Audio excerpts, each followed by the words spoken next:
Hola a todos y todas y bienvenidos y bienvenidas al episodio número 5 del podcast El Bar de Roberto. En este episodio tengo conmigo a una persona que es un desarrollador MVP de Microsoft, ahí es nada, y creador de contenido, sobre todo de backend, que hay que tenerlos bien grandes para hacer eso. Pero lo más importante es que es un adicto y un gran bebedor de cerveza. Así que con todos ustedes, Héctor de León. ¿Qué tal estás, tío? ¿Qué tal? No, vaya, nunca me han presentado tan bonito. No, pues quiero agradecerte por la invitación, Roberto. De hecho, ya, para mí siempre me gusta estar en este tipo de programas porque se presta a hablar muchas cositas y todo eso y muy, muy, muy cultural. Pero tengo una pregunta, ¿por qué se llama Bar de Roberto? Pues básicamente porque la idea de este podcast viene de hacer conversaciones no tan serias como podría ser una entrevista en la que te preguntan, oye, ¿por qué haces esto? ¿Por qué lo otro? Sino que quiero mantener como una serie de conversaciones que podríamos tener unos amigos en un bar, más distendidas, hablando pues de nuestras vidas, de nuestras cosas de jóvenes y todo eso. Entonces, dicho esto, vamos a empezar por el principio. Y es, ¿cómo era el Héctor de chiquito? De chiquito, lo que sí puedo asegurarte es que no tomaba cerveza. Entonces, pero fíjate que algo que sí era muy travieso, dicen, pero también era muy curioso. Entonces, parte de esa curiosidad me sirve hoy en día, ¿no? Al final de cuentas, yo creo que sí fui de las personas en cuanto era un niño que buscaban, cuando necesitaba, no más bien la necesidad me nacía por gusto de aprender, ¿no?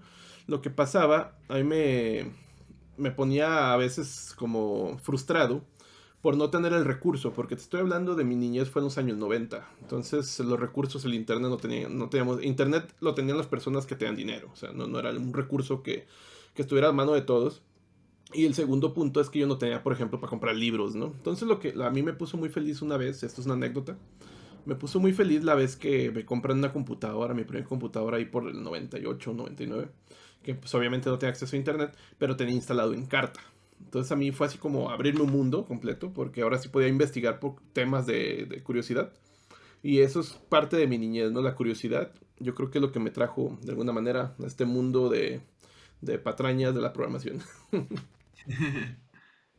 Y yo, por ejemplo, mi ordenador lo tuve, yo creo que fue ya pasado los 2000 que lo tuve como con 11 años, yo creo. Creo que ese fue mi primer ordenador. Y claro, yo ahí ya era en el 2003, 2004. Pues claro, yo soy Fíjate, el 92. tú eres, no, eres un jovenazo. Bueno, ni tanto, pero sí, casi, casi. Yo soy el 87. Entonces Claro, yo más o estamos ahí, menos, ahí. en el 99 yo tenía que 13 años, más o menos, 14 13. Y está bien curioso porque yo mi primer computadora tenía Windows Millennium. Y después tuve que pasarlo a Windows XP, es cuando nace Windows XP. O sea, Windows XP es viejísimo y aún se sigue viendo por ahí en algunos cajeros. Pero fíjate, algo curioso es que la primera vez que yo vi una computadora, yo no me tocó ver computadoras tan viejas, me tocó ver una computadora de Windows 95 y fue el primer acercamiento que tuve. Y fue así de, a ver, esta madre, ¿para qué sirve esto? Y yo veía que se podía dibujar, ¿no? En Paint. Y se me hacía fantástico el poder pixelear, ¿no? El poder estar ahí con el mouse pixeleando, dibujando. Pero alguna vez, por error, abrí la pantalla de DOS. La computadora está del 95, Windows 95 era un primo que se la trajeron de Estados Unidos. Y era así como que íbamos todos a ver, o sea, era una computadora que no tenía Windows, no tenía nada, o sea, era, nomás abríamos el Word y estábamos pecándole, pero ya sabes que en ese entonces era el 96 más o menos mi primer acercamiento a una computadora, pero no era mía. Y era nomás estar curioseando y apretándole al BIOS, ¿no? Y cosas así, porque la computadora era, pues era una usada y estaba ahí como para que los niños hiciéramos desmadre. Pero se me hace curioso porque ese fue como el acercamiento primerizo a yo tener un acercamiento a una computadora y decir yo, fíjate que esto me gusta, no sé de qué va, pero me gusta, ¿no? Me gusta estar en el teclado. Te dio el gusanito este de la tecnología. ¿Y tus padres eran más tecnólogos o tecnófagos? Nada, mis padres hasta el día de hoy no saben qué hago. Mis padres son Mi padre es universitario, o sea, él sí estudió en universidad, es contador público, entonces, pero está en una generación muy atrás, él no le tocó usar computadora cuando estaba estudiando, o sea, de muy atrás. Mi madre pues no tiene estudios, entonces sí son personas que están de alguna manera ajenas. Ahorita mi papá a lo mejor es un poco más cercano a la computadora por el Excel, ¿no? Y la contaduría y que tienes que hacer factura electrónica y todo eso. Pero Sí. en aquel entonces, no, o sea, eran ajenos, o sea, ajenísimos a la computadora y veían que a mí me gustaban y pues sí, yo soy de una familia de bajos recursos, entonces hicieron su esfuerzo para comprar una computadora. No era tan fácil comprar una computadora en el 99, 98. Eran más inaccesibles porque no se encontraban en tantos lugares para comprar. Entonces a mí me compran la computadora y fue así de, pues ahí está, mi hijo, échele ahí, estúdiele. Yo no sé qué diablo estás haciendo, pero dicen que es el futuro, porque en ese entonces ya se hablaba que la computación iba a ser lo... Si no sabías computación, iba a estar fuera, ¿no? Como ahorita el inglés también. Y entonces sí fue como que un poco del esfuerzo que hicieron, y bueno, un gran esfuerzo que hicieron para que yo me adentrara a este mundo. Y ahorita hablaremos un poco de cómo me adentra la programación, que una cosa es usar una computadora y otra cosa es hacer box, ¿no? Eso. ¿Cuándo tuviste tu primer contacto con el mundo de la programación? ¿Y cómo fue? A mí ahí del 99 más o menos me meten en un curso, ok, tienes tu computadora y no sabes qué diablos hacer con ella, me meten en un curso de computación, que eran muy comunes Vale. en ese entonces, cursos de computación que te enseñaban PowerPoint, Excel, Office, todo Office en general, ¿no? Te enseñaban sobre todo cómo usar el teclado, combinaciones de teclas, todo eso. Un curso rápido, unos 2 meses, yo creo. Ujú. Y después yo vi que había un apartado de programación analista. Dije, y cuando ya había visto Excel, vimos Excel, a mí me gustó mucho hacer fórmulas, ¿no? Me enseñaron a hacer fórmulas, a hacer condicionantes en Excel y yo decía, está padre, ¿no? Ya le ayudaba más a mi papá en la contaduría. Y el punto que fue el primer acercamiento fue cuando yo vi eso de programación, programador analista, que vi que un primo también está estudiando en ese mismo curso, más grande que yo, y se pasó a ese curso de programación. Y dije, a ver, yo quiero también ese curso. Pues de niño tú todo quieres, ¿no? Y no sabes cuánto conlleva pagar eso, ¿no? Porque es pagar. Y es pagar Sí. extra a lo que estás estudiando, aparte. Estaba estudiando por ahí la secundaria. Aparte, pues los útiles, todo eso es un gasto que a lo mejor tú en ese entonces no captas, pero era un esfuerzo extra de los papás que estaban haciéndolo. Sí. Y son cosas que siempre he agradecido. Pues ahora es como el regresar, ahora me toca, ¿no? Apoyarlos de esa manera.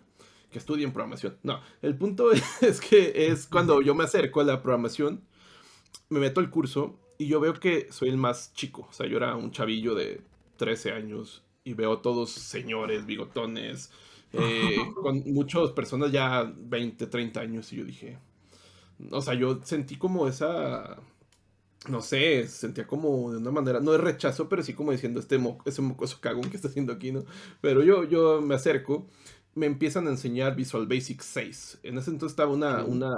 un kit llamado Visual Studio, que traía Visual Basic 6, traía Fox Pro, traía un módulo ahí de C++, y, y creo que nada más. Pero en ese punto, yo me adentro a Visual Basic y mi primer programa fue una sumatoria de dos números con unos textbox y Sí. sumarlos, ¿no? Y yo, wow, mira, ya puedo hacer programas. No, se me hacía bien interesante porque ya compilabas y ya quedaba tu programa el icono. A mí eso fue como mágico para mí. Decía, yo ya me sentía que estaba haciendo un Office, ¿no? O sea, yo ya decía, ya hice un icono, le das clic y se abre una. O sea, para mí era pues un chamaquito, ahora así como de. Pero fíjate que yo, gracias a eso, como esa curiosidad, me adentré, pero yo fui un poco más allá. Yo veía los cursos y yo no tenía internet en casa. Yo me quedaba ahí todavía, te daban la chance de usar el internet ahí, estudiar. Y yo me daba chance y seguía estudiando, explorando, buscando en internet, porque también el internet no era algo tan accesible. Entonces yo lo aprovechaba para aprender desde entonces, pero ni cuando estén los recursos de aquel entonces a los de ahorita. En aquel entonces era estar navegando, navegando, navegando. Y no encontrabas mucha información. Y de repente yo llevando el curso, me encuentro que había, o el lenguaje del momento de aquel entonces que sonaba mucho, era el PHP. Porque el PHP era el que estaba dominando la web en el 2000. Y ahora también, o sea, vemos PHP por todos lados, pero en aquel entonces era como que, ¿quieres programar web? Necesitas aprender MySQL, PHP. Y si quieres un poquito más plus, JavaScript. En ese entonces JavaScript era como un plus, porque JavaScript no era el único. Estaba también esta cosa JScript, creo, o VScript, no me acuerdo. Basic Script estaba de Microsoft. Había Ujú. otros lenguajes de programación también en el navegador. Estaban navegadores muy que quedaron en la muerte, Netscape Navigator, por ejemplo. Sí. y sonaban así, ¿no? Yo en ese entonces meto a PHP, igual, bien, que había más información en ese entonces de PHP, o más bien yo me encontré más información de PHP que de Visual Basic 6. Pero yo venía de una mentalidad de programar escritorio, que obviamente era una mentalidad de un chamaco que pues, obviamente no estaba trabajando todavía profesionalmente. Claro. Y PHP me empiezo a adentrar también y empiezo a querer hacer lo mismo que hacía en escritorio en PHP y pues no entendía ese concepto que la web era muy distinta a PHP y pues ya sabes, ¿no? Curioseando, errando, fallando. Me gustaba ver el código fuente, entre comillas, de las páginas HTML y así Ujú. aprendí HTML. El HTML de aquel entonces, el que tenía el centers, los font y yo trataba de replicar hacia mis sitios web en front page y estaba ahí, ¿no? Adentrándome, curioseando. Pero en ese entonces solamente era curiosidad. Una vez me conectó a Access desde Visual Basic 6. Y para mí ya era así, wow, ahora puedo dejar la información guardada. Era ese otro punto, ¿no? Ya puedo tener Sí, mi base de datos. Pero yo no sabía que era una base de datos. De hecho, Access yo no considero que sea una base de datos. Pero para mí en ese entonces era ya una plataforma para poder guardar información. Entonces ya estaba empezando a hacer como puntos de venta, tratar de hacer sistemitas adentrándome un poco más, me sentía hacker, ya sabes, ¿no? Ves acá, te estoy hablando, sale Matrix en el 98, 99, pues te sientes hacker y tú hacer todas las aplicaciones de escritorio oscuras, con las letras verdes amarillo, verde fosforescente, yo me sentía un hacker, o sea, estos programas acá maliciosos, ¿no? Y lo que se ve mucha información era de software malicioso. Te metías a la web y había muchos clientes troyanos que podías bajar. Infecté mi computadora miles de veces porque los bajaba y de repente salían ventanas a lo loco, ¿no? Todo este tipo de cosas. sí. Pues repliqué ese tipo de programas. No sé si recuerdas, te tocó que lo instalabas y empezaba a abrirte ventanas y nunca se paraba ya. Sí, Jamás se sí, sí, paraba sí. ese A mí tipo eso de me programas. pasó en el momento de descargar cosas de Mule, sobre todo. Mm. Era descargarte Ah, algo ahí, un juego, película o algo, y eso se te llenaba todo de pop-ups de publicidad, bueno, de porno también, de todo. Eso era una locura. Pero es que a mí hay una cosa que yo admiro de vuestra generación, sobre todo, que es porque al final yo cuando empecé a programar, claro, yo empecé ya un poquito tarde, yo empecé con mis 18 19 años, que ya tenía un montón de recursos en Internet. Yo, sí. ya existían foros, existían blogs, pero claro, tu generación realmente fue la que construyó todo eso. Fuiste los primeros creadores de contenido que creasteis estos foros, estos blogs. Y claro, yo muchas veces pienso y digo, cuando teníais un problema, o sea, literalmente tirabais de tus compañeros de barra amigos, compañeros de trabajo, o si no, era improvisar, ¿no? De hecho, eso es la improvisación. Yo creo que es parte de la que falta ahorita en las nuevas generaciones, el querer buscar recetas. Siempre buscan, tienen un problema y siempre buscan la receta. Y está bien porque está el Sí. recurso, ¿no? En aquel entonces no Yo teníamos mismo el lo recurso. hago, ¿eh? Pero hay situaciones donde la receta no va a existir. O necesitas dividir tu problema en varias recetas. Entonces esto conlleva a veces a abstraer el problema en sí, decir, este problema es muy complejo, pero puedo dividirlo en ciertas cosas, ¿no? Un ejemplo que me viene a la mente rápido, le encargan un requerimiento a una persona que se tiene que conectar a una pasarela de pagos, pero esta pasarela de pagos tiene que guardar en una base de datos cierta información, no información, y ahí viene el problemita, ¿no? Uno rápidamente dice, voy a guardar la información en la tarjeta. Error. O sea, desde ahí ya estás mal porque no has leído la documentación, que eso es ilegal. La pasarela de pagos te va a indicar cómo hacerlo. Y a veces es ese punto, ¿no? Se brincan la documentación y quieren encontrar un post en Stack Overflow que te explique pulido a su sistema. De repente ahí me llegan, ok, me explicaste cómo hacer la pasarela de pago con tal empresa. ¿Y cómo lo haría ahora para, o sea, desde ahí ya dices que no estás entendiendo el punto, no estás abstrayendo el problema y no estás dividiéndolo en pasos. La pasarela de pago es una parte, la otra parte es guardar que se hizo un pago, porque también es importante guardar que se hizo un pago y guardar cuando ese pago no se hizo y guardar cuando el error también si no se hizo, por qué no se hizo, decirle al usuario que no se hizo, si hiciste algunos cambios en la base de datos antes, revertirlos, o sea, ese tipo de cosas, a veces quieren encontrarlas y no las van a encontrar. Entonces el punto es como dividir o investigar en sí en la problemática, cómo la han resuelto otras personas y hay que leer mucho. Y es lo que yo creo que es el problema ahorita, que no quieren leer mucho. Quieren encontrar todo pulido, un post, un video pulido a su necesidad y pues no es Sí. así. Y entonces yo creo que esa es la parte que ya me gusta inducir. Y qué bueno que mencionas eso, la curiosidad. Porque si tú eres curioso, ese tipo de cosas se te van a dar natural. Es decir, tú vas a decir, oye, pero si esto pasa por acá, o si esto falla, ¿qué es lo que voy a hacer? Entonces empieza a encontrar otras cosas que ya existen, otros enfoques que ya existen, y te puedes adentrar a términos más avanzados, como en este caso la resiliencia, ¿no? La resiliencia es, ¿qué pasaría si esto falla? Y si esto falla, ¿qué vas a hacer? Y, o si falla una vez, vas a intentarlo de nuevo. O si esto está durando mucho, vas a bloquearlo. O sea, eso es la resiliencia. Entonces te empiezan a entrar otros conceptos más avanzados solo por ser curioso, ¿eh? Y no necesitas de que Sí. alguien te lo diga. Yo creo que el punto curioso es lo que te hace subir de nivel como programador. Si tú eres muy curioso, tienes como esos puntos extra que van a hacer que tú lo que hagas sea mejorar todo tu skill de habilidades para decir, oye, voy a hacerlo mejor, voy a ser mejor, voy a ser el siguiente nivel de programador. Y creo que ahí se nota mucho. Sí, yo estoy de acuerdo. De hecho, y eso para todo, ¿eh? Por ejemplo, también te da la curiosidad, también te adentra a nuevos enfoques de tu lenguaje favorito, de tu tecnología Sí. favorita, y de ver y estar al día en esas tecnologías, porque a veces es cierto que a veces estamos trabajando en lenguajes de programación viejos, no viejos, versiones viejas, no sé, un Java 8, un C Sharp 7, Ujú. y no nos enteramos que C Sharp 8 tuvo ciertas novedades, las cuales nos pueden hacer la vida más fácil.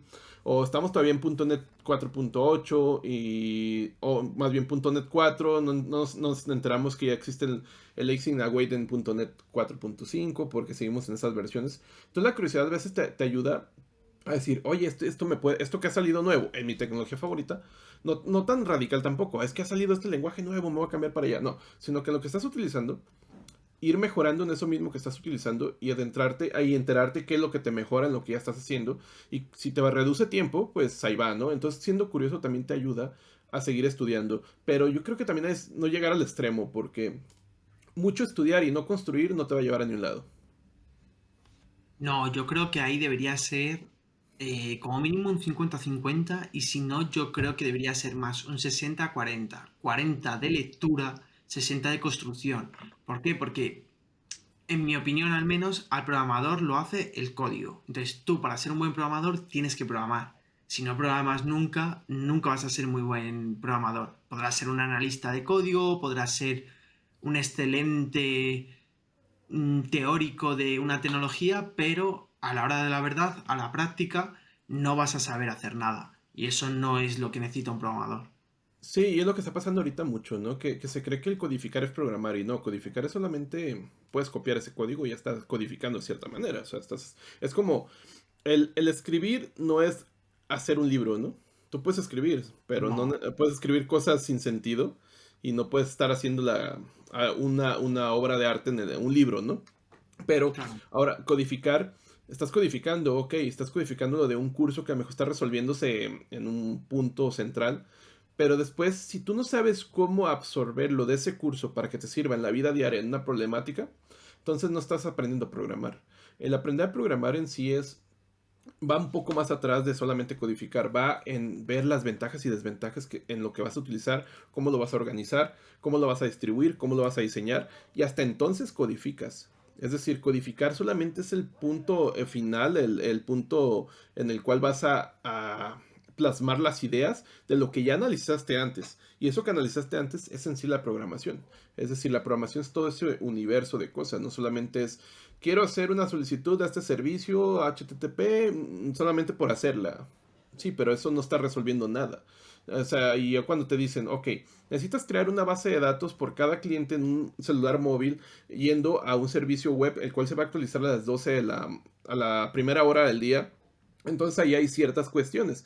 Ok, tengo que ver cómo mandar esto automáticamente a cierta hora, cómo bajarlo, cómo hacer la solicitud HTTP, aquí ahora sí te sirve, y porque es parte de una problemática, cómo voy a generar esas bases de datos, en qué formato, cómo se las voy a mandar a los móviles, por cuál protocolo. Entonces ya estás viendo cómo hacerlo, dividiendo el problema, y ahora sí te toca cómo lo hago en este lenguaje de programación, esto, y ahora sí organizarlo. Y esa parte de la organización es donde entran las prácticas, ¿no? esto se va a utilizar mucho, se va a utilizar poco, van a utilizarlo muchos usuarios, lo van a utilizar solamente 10. Entonces es el nivel también de refactorización, el nivel de código de abstracción que vas a utilizar, no refactorización. El nivel, cómo lo vas a organizar, porque dices, a lo mejor esto va a escalar, a lo mejor después no voy a distribuirlo solo a móviles, lo voy a distribuir también a usuarios de front-end o a Sí, o usuarios de desktop, o... desktop. Entonces ahí a lo mejor ya cambia la estrategia, patrón de diseño strategy, o sea, Claro. ya es dependiendo, ¿no? Pero si nunca va a pasar eso, o la posibilidad es muy poca, porque puede pasar cualquier cosa, pero si la posibilidad es muy pequeña, entonces no tienes que quebrarte el coco haciendo tantas código tan perfecto y abstraer tanto en interfaces, nada de eso. Pero sí, el punto también es otra cosa, ¿no? Que ahorita está la noción también mucha de que el código limpio nos sirve si vas a hacer un proyecto mínimo, ¿no? Pero yo creo que con el tiempo, entre más codificas y entre más organizas el código, ya te vas saliendo las buenas prácticas naturalmente. Ya no es tanto como que te quebres tanto el coco. Pero yo también no soy como muy propulsor, no soy mucho de... Siempre tiene que ser código limpio. No, no creo que tampoco que tiene que ser siempre código limpio, pero tampoco tiene que ser un código basura. Poco a No. poco con la experiencia vas organizando, trabajas en equipo, utilicen convenciones para que todos nombren las variables en inglés, con cierto formato, los métodos con cierto formato, se sientan familiares cuando le muevan al método de la otra persona, por educación, ¿no? Pero también es cierto que entrar a temas de ser 100% código limpio te frustra y tampoco recomiendo que siempre vayas al extremo, siempre es un balance dependiendo de la situación y eso te lo va a dar la experiencia, cuánto sí, cuánto no. Sí, yo creo que la clave está en estar en el punto medio. Y luego, aquí recojo un comentario que has dicho de que el programador es más cosas que el código.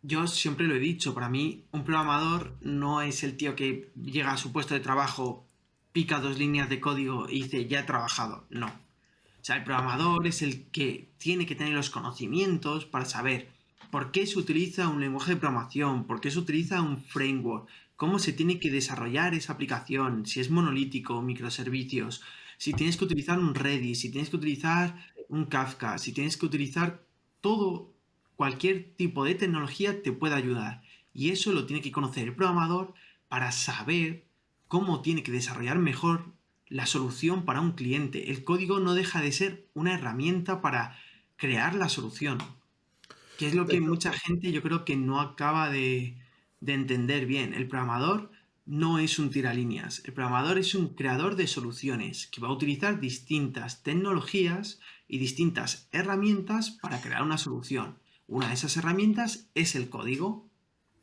sí, de hecho, eso fíjate que a veces cuesta mucho trabajo cuando estás comenzando, como quitarte un poquito el Golden Hammer, ¿no? El Golden Hammer es un antipatrón de diseño el cual te especifica que siempre un martillo no te va a servir para lo mismo. Entonces siempre el mismo tecnología no te va a servir para lo mismo. Y eso pasó mucho cuando llegó el hype de las no SQLs, de las bases de datos no relacionales, que se hizo un hype tan grande que las personas Sí, querían utilizarlo para todo. para Hasta todo. para todo. Y de repente llegó la problemática que querían utilizarlo como base de datos relacional. Entonces, ya viste el problema, o sea, no te resuelve todo. Claro que está especificado para cierto escalabilidad muy buena, Sí. perfecto, pero hay situaciones donde vas a necesitar crear reportes, hay situaciones donde vas a necesitar ir a buscar por un campo que no es el primary key o por el campo que no es el key principal. Entonces, ahí y necesitas a lo mejor de unir con la otra tabla, etcétera, que base de datos no SQL ya están teniendo ciertas cualidades también. Pero en aquel entonces que estaba el hype, muchas personas se metieron directamente y empezaron a caer en ese Golden Hammer de querer hacerlo todo con no SQL, que también está al revés. Que hay situaciones donde la base de datos relacionales no te van a ir también porque es más costoso la escalabilidad. Entonces, ahí es como esa parte que te va a dar la experiencia. Y te va a Sí. dar un martillazo en la cabeza de decirte, ok, está bien que programes en JavaScript, está bien que programes en C Sharp, pero hay lugares donde a lo mejor no te va a venir ni JavaScript ni C Sharp y hay una cosa que es más adecuada para eso. Machine Learning, pues Python, ¿no? ¿Por qué? Porque en Python existen muchísimas bibliotecas, muchísima Exacto. comunidad que está trabajando con eso. ¿Quieres trabajar con Arduino? C++. ¿Por qué? Por las mismas cualidades. Entonces, esa Claro. parte, cuando tú empiezas no digo que tienes que meterte a todo, pero hay situaciones donde tienes que enfrentarte a ciertos escenarios donde vas a tener que meterte a cierta tecnología, pero con la experiencia que tengas va a depender mucho que te cueste o no te cueste, porque se repiten mucho los conceptos. Te vas a meter a unas tarjetas Arduino, por ejemplo, por decir un prototipo Arduino, te vas a meter a programarlo, te vas a meter al C++ y vas a ver que muchos de los conceptos, si ya eres backend, van a ser muy parecidos. Porque a lo mejor si trabajas con red, pues hay que escuchar estados de error, HTTPs, hay que mandar verbos, o sea, son los mismos conceptos, nada más es buscarlo en C++ cómo se hace, cómo se realiza, pero tú ya sabes que eso te pueda regresar a un estado y ese estatus dependiendo si es 200, si es 400, tú vas a actuar de cierta forma, vas a reintentar resiliencia de nuevo. Entonces, el concepto tú ya lo conoces. No solamente lo que tienes que aprender es la sintaxis. Es como cuando Vale. estás escribiendo un libro muy bueno, una novela, estás escribiéndola en español. Solamente es una analogía, no es que sea lo mismo. Estás escribiéndola en español. Puedes escribir un libro, a lo mejor no tan bueno porque no eres tan experto en el lenguaje inglés, pero puedes acercarte. Puedes acercarte porque tú ya entiendes cómo escribir una novela buena. Entonces es lo mismo con lenguajes de programación. Tú ya entiendes los conceptos y a lo mejor vas a sacar la chamba, vas a trabajar, vas a sacarlo porque entiendes el concepto, las situaciones que pueden pasar y los escenarios. Vas a hacer un código, a lo mejor no es el mejor código porque no eres el experto en C++, pero vas a hacer que eso funcione y vas a saberlo hacer en cuanto a sobre todo ver más escenarios que solamente el escenario exitoso. Y ese es el punto. Las tecnologías no son enemigas, hay que saber cuál es la mejor en cierta circunstancia, cierta circunstancia, y también importa mucho la comunidad. A veces no vemos eso. La comunidad es súper importante porque cuando tienes un problema, si es una comunidad muy grande, vas a encontrar la solución a ese problema rápido. Y eso es Sí. tiempo. Eso es tiempo. Y a veces menospreciamos el tiempo. Si estás utilizando una tecnología muy exótica y tienes un error, va a ser muy difícil encontrar esa solución. Y ese tiempo tiene un costo. Y entre más tiempo gastes, va a ser más costoso el resolver, el hacer un requerimiento. Entonces a veces no le damos valor al tiempo porque no, siempre trabajamos por sacar las cosas y sentirnos como el ego arriba por decir, yo ahora lo hice esto en Prolog, ¿no? Un lenguaje de programación exótico. Sí, pero a nadie le importa que lo hayas hecho en Prolog. A mí me importa que funcione. O sea, el cliente va a decir, a mí me importa que funcione, no me importa si está en Prolog, si está en Lisp, en lenguajes de programación, que no digo que sean malos, pero no son aptos para ciertas circunstancias. Y yo creo que ese es el punto, ¿no? Entender que hay cosas más aptas dependiendo de la circunstancia y no te va a pasar nada si le mueves, o sea, si le picas a otra tecnología. Para mí, por ejemplo, es un requisito que tenga una comunidad grande. Por ejemplo, yo he hecho proyectos en Next.js y no los he hecho en Nux.js simplemente porque Nux tiene una comunidad mucho más pequeña que tiene Next. Y uno utiliza Vue y el otro utiliza React. Pero es que para mí la comunidad que tiene uno comparado con el otro es superior, con lo cual para mí eso ya es un síntoma de, oye, tienes que utilizar esta tecnología en lugar de utilizar esta otra. De hecho, te voy a platicar una anécdota. Nosotros tenemos un emprendimiento para condominios, ya lo he platicado en algunos podcasts o algunos, ya saben algunos de eso. Se llama Fractio.com, que este proyecto pues, tiene muchísimas tecnologías y somos solamente dos programadores. Yo y R. Borja, que R. Borja que tiene un canal de programación. Y este proyecto, cuando me dicen, ¿en qué lo hicieron? Ah, Ionic. Y me dicen, ¿por qué Ionic y no Flutter? Digo, es que Ionic en el entonces, cuando empezamos este proyecto, Flutter estaba en la versión beta. O sea, Flutter ni siquiera Claro. existía, ¿no? Entonces, ese tipo de cosas, ¿no? Ionic, a Flutter, hoy en día, Flutter tiene una comunidad más grande. Entonces, es Sí. así como que, ok, a veces las situaciones cambian y no lo ves venir, pero hay cosas que pasan. Por ejemplo, nosotros seleccionamos Ionic porque trabajamos con Angular. Entonces, pasarnos a Ionic fue así como no había una curva muy grande de aprendizaje porque ya sabíamos eso y solamente era aprender la parte de Córdoba en aquel entonces, ahorita Capacitor, de las cosas que son nativas, Sí. la cámara, el micrófono, cosas así, ponerlas, ¿no? Pero la curva fue menor, entonces por eso a veces las situaciones cambian. A lo mejor si me dicen, oye, vamos a hacer la aplicación de nuevo porque pasan cosas también.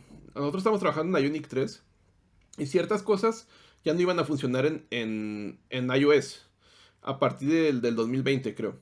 Entonces, ahí tuvimos que optar por hacer la aplicación de nuevo. Yo la hice de nuevo. Pero fíjate, una aplicación que hicimos, no sé, en un año, 6 meses más o menos, la hice en un mes ahora, porque pues, ya tenía resuelto todo. Solamente Claro. fue traducirlo a las cosas que cambiaron en Ionic 5 en aquel entonces. Hace Ujú. unos 2 meses la cambiamos a Ionic 6. Fue cuestión de una semana, o sea, ya cómo va reduciendo el tiempo, ¿no? Pero lo que voy es que las cosas van a cambiar, los escenarios van a cambiar, no siempre va a ser el lenguaje, la tecnología más arriba, la que va a estar siempre arriba, van a cambiar, eso lo vimos con jQuery, por ejemplo, lo Sí. vimos con Flash, ActionScript 3, o sea que en un punto estuvieron arriba, o sea que todos querían aprender Flash, o sea en el 2005 o 6 todos querían aprender Ujú. Flash, porque las páginas eran hermosas, ¿eh? Tú te metías y tenían animaciones súper hermosas, Sí, sí, eh, totalmente. que hoy en día yo no he visto un gran acercamiento, con Canvas y todo eso, pero yo en ese Pero no momento yo vi, igual, ¿eh? no igual, yo vi unas páginas súper hermosas, la de esta bebida, yo vi, hablando de bebidas, no me acuerdo el nombre ahorita, pero vi una bebida que tiene 56 hierbas, que es verde, tiene un venado, no me acuerdo ahorita el nombre, se me fue, El Jagermeister. Jägermeister, se me fue, sí, sí sabía las letras, pero no sabía cómo unirlas en mi cerebro. Mm. No soy muy fan de esa bebida, pero la página de esa bebida de aquel entonces era así, era un video, entrabas, le picabas a un menú y era un bosque y te ibas por el bosque adentro y ya llegabas a, no sé, a una silla, ¡fum! Pero la animación era un nivel súper, o sea, no lo he visto yo hoy en día. A lo mejor sí existe, pero en aquel entonces era, te estoy hablando hace 12 años, 13 años. Ujú. Y era así como sorprendente, sobre todo para los equipos computadoras de aquel entonces. Pero yo creo que ese es el punto. Hay que aprender también a adaptarte de Sí. que puede ser que te cambies de tecnología y no te va a pasar nada. ¿Por qué te cambiarías? Porque a lo mejor hay más dinero, vas a tener más tiempo. Sobre todo, tus prioridades cuáles son y si esa tecnología te va a dar esas prioridades, pues te va a dar mejor tiempo, mejor calidad con esas prioridades, pues es de pensártela, no te va a pasar nada, vas a seguir siendo programador, no pasa nada. Y es lo que ahorita está pasando, ¿no? Con las herramientas de inteligencia artificial que están llegando, utilizarlas no te va a hacer peor programador. O sea, te va No, a no, ser para un nada. asistente. Te va a ser es un asistente, un ayudante. Te Sí, va a sí. ahorrar tiempo, pero vas a seguir siendo programador. No eres un fraude, no eres un... O sea, eso siempre ha pasado. Pasaba cuando estábamos programando en el 2004 con PHP puro. Llegan los frameworks y, yo uso lo mío porque los frameworks... Yo veía muchas personas de 50 años de aquel entonces que no querían usar frameworks. Que decían, no, es que el framework es inseguro y tú pues les crees de cierta manera en aquel entonces porque eres más, dices que esta persona tiene 50 años, o sea, Claro, porque quizás ellos tienen más sabe. experiencia. Es que Entonces, la dices, adaptación, la claro, dices, adaptación, deben saberlo básicamente porque ellos tienen más experiencia. Pero al menos esto es opinión, ¿eh? Y aquí se aceptan todo tipo de opiniones. Pero en mi claro, opinión, no aceptar y no usar una tecnología que te ayuda a ser más eficiente, mejor programador, mejor profesional al fin y al cabo, que es lo que te interesa como trabajador barra empleado, es un fallo, es un pegarte un tiro en el pie. Y justo ahora que mencionaba las inteligencias artificiales, ya de paso vamos a hablar de ese tema, aunque lo tenía para después, pero vamos a hablar de ese tema. Tú a día de hoy, eh, ¿cómo crees que puede afectar la inteligencia artificial en un futuro a los programadores? yo creo que va a afectar a los que a los que no quieren usarla. Y eso ya lo vimos, no es algo, no es un factor, eh, hablando de factores, no es son paradigmas que llegan de cómo hacer las cosas. Te estoy hablando, no sé, antes hacíamos todo en escritorio, ¿no? Que Sí. sigue existiendo mucho escritorio. Se piensa que no, pero sigue existiendo mucho escritorio. Pero de repente la web dominó, ¿no? La web domina. Entonces es un cambio de paradigma porque es una forma de trabajar distinta a escritorio.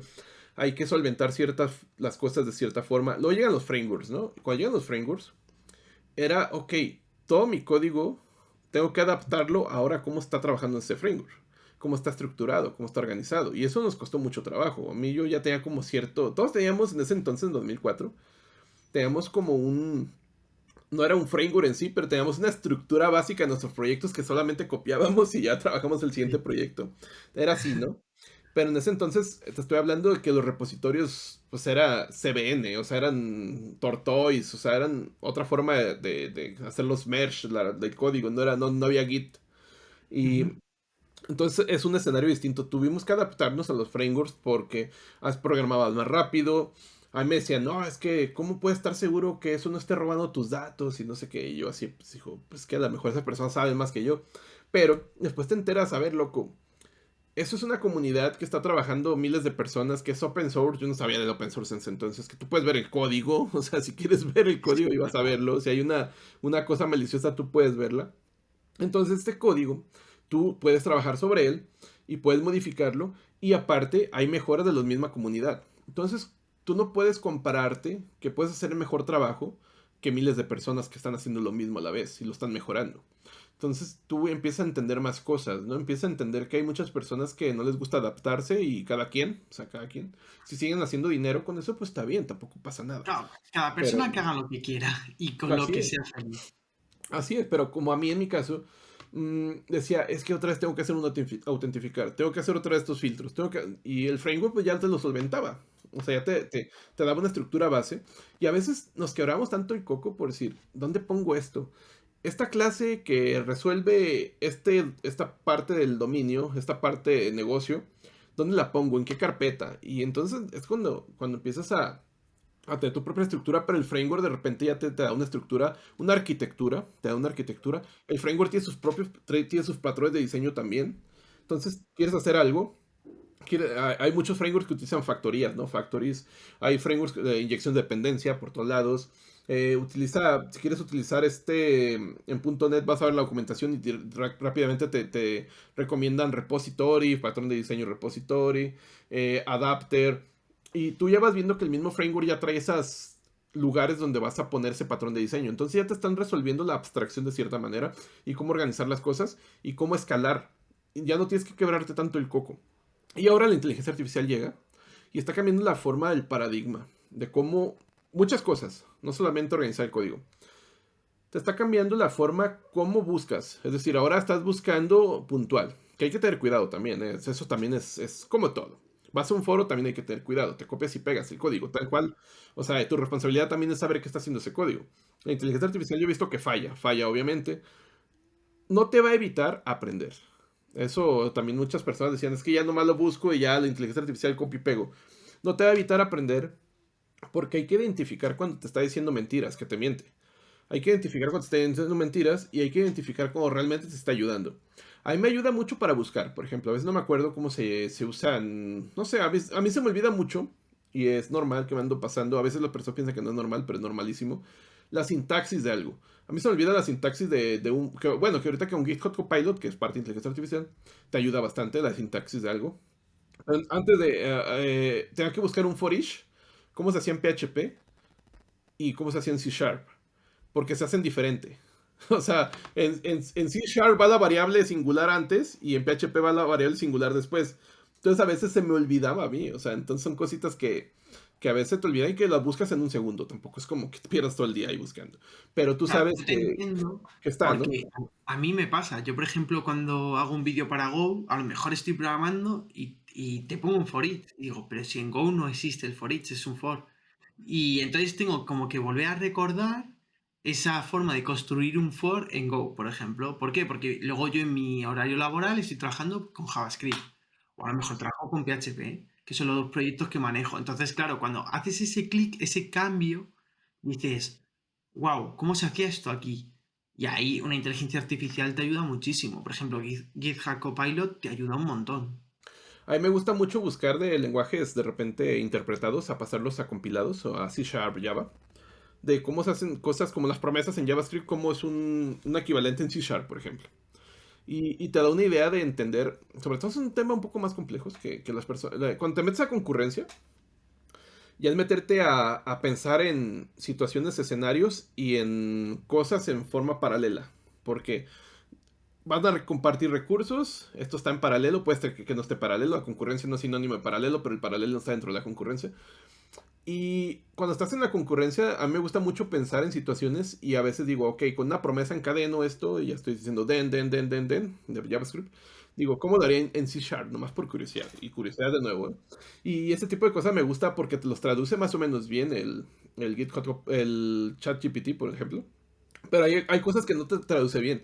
No sé si ahorita ya que esté un poco mejorado, pero yo quise hacer algunas cosas que traducir, por ejemplo, jQuery, que ahorita pasa mucho, que hay muchos sitios todavía hechos con jQuery, traducirlo a Vanilla JavaScript.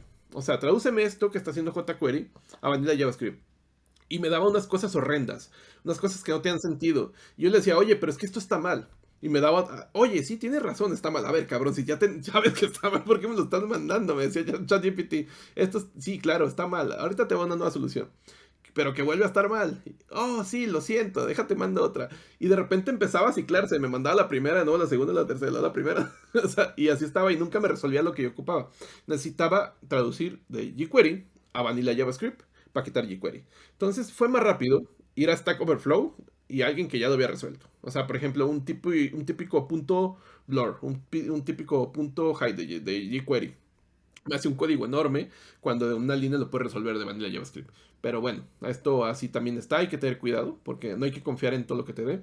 Pero que es cierto que va a cambiar que ya está cambiándola, no es algo que va a cambiar, ya es ahorita, ya está cambiando la forma como investigamos, más que nada, investigamos y cómo podemos reducir el tiempo de trabajo. Más que nada nos va a hacer mejores, nos va a hacer más, no es útiles, nos va a hacer Más más, eficientes.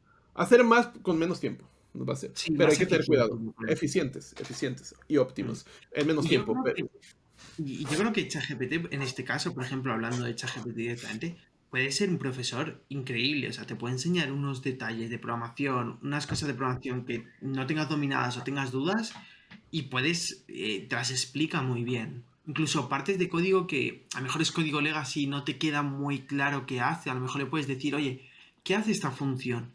Y tiende a explicártelo bastante bien. Sí, y eso es lo que voy. También, sobre todo cuando estás pasando de tecnología de una a otra, donde la tecnología la dominas una, te explica la otra tecnología, cómo sería su equivalente. Por eso me gusta esa parte. Y como tú ya sabes la primera cómo se hace, pues puedes también detectar si está mal. O sea, decir, esto a lo mejor no, por aquí no va, o esto sí, pero sí te ahorra muchísimo tiempo. Te ahorra Sí, mucho ir sí. a foros, hasta Stack Overflow, pero no en todas las situaciones. Nada más tener cuidado con eso. Es una buena tecnología. Yo estoy pagando, de hecho, estoy pagando el ChatGPT, el GPT-4. No, Sí, no sé ni cuánto estoy pagando, creo que $20. A mí se me hace un precio sí, son justo. 20. Se me hace un precio justo. A lo mejor muchas personas van a decir es caro, pero a mí se me hace un precio justo porque si por lo menos al día lo utilizo una vez. Hay días que lo utilizo muchas, pero por lo Claro. menos al día para algo, hasta para cosas fuera de la programación. Lo utilizo, no sé, recomiéndame películas de los 90 que están muy parecidas a esta otra película. Y ya me Sí, salen los títulos. Recomienda otras 10 y otras 10 y otras 10. Y sigue mandando y mandando, mandando. Entonces me ahorra tiempo a final de cuentas también en mi ocio. sí, claro. Al final la inteligencia artificial yo creo que cambia el paradigma a nivel global, no solo laboral. Lo que pasa es que el laboral es el que tiene como más, es más mainstream y el que tiene más boom a nivel mediático. Pero es un cambio a nivel general en toda nuestra vida, en cómo hacemos todo absolutamente. Sí, fíjate que mi podcast, que te voy a invitar para que vayas, a Raw Perfecto. Radio. En Raw Radio, en Raw Radio, que no hemos hablado nunca de Go, que es algo que yo también desconozco. Sé un poco de Go, pero no sé nomás sé por curioso, nunca he hecho nada. Pero fíjate que hablaba con Betatech, no sé si lo conozcas, Martín, Betatech, Sí, sí, sí, sí. No que personalmente, pero sí conozco su canal. el pelón. Y de hecho hace rato estaba hablando con él también, pero bueno, estábamos hablando sobre que con ChatGPT obtuvimos el nombre de nuestros podcasts. Él de The Comic Show y yo Raw Radio. O sea, Raw Radio también fue obtenido por ChatGPT. Por eso te pregunté cómo sacaste el nombre de tu podcast. Dije, a ver si no me dice que también ChatGPT. Ah, no, en este caso no. Yo, por ejemplo, fue simplemente porque es eso, me apetecía como tener más conversaciones, o sea, no quiero que esto sea una entrevista en la cual como yo soy un reportero que te pone un micrófono en la cara y ya está. No, prefiero ser como, pues hablar de nuestros temas, que tú me preguntes a mí, yo te pregunto a ti, un poco más charla de bar, que me encantaría hacerlo en un bar, Sí, pero claro. no tengo los medios ni nada. En un futuro, a ver si esto llega a ser algo grande y monto mi propio bar para hacer los podcasts.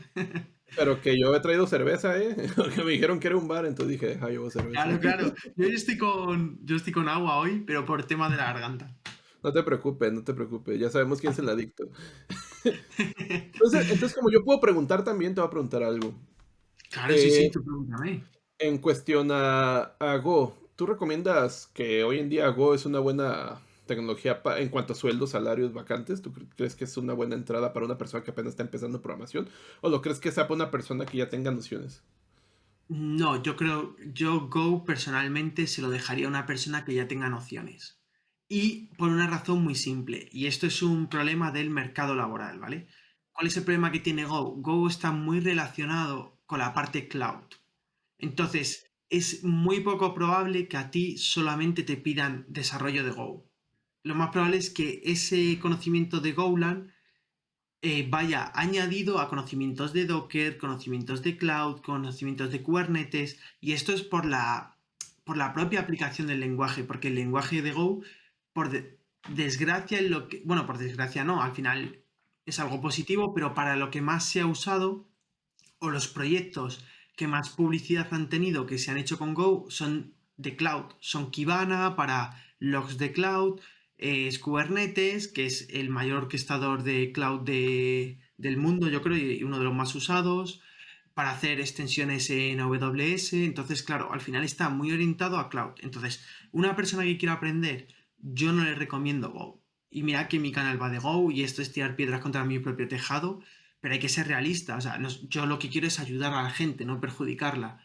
Yo creo que Go es un lenguaje que se tiene que plantear aprenderlo una persona que ya tenga no voy a decir un seniority, pero sí unos conocimientos de programación. Yo personalmente, a todo el mundo que me pregunta por dónde empezar, lo que les recomiendo es lo siguiente. Python, JavaScript o Java.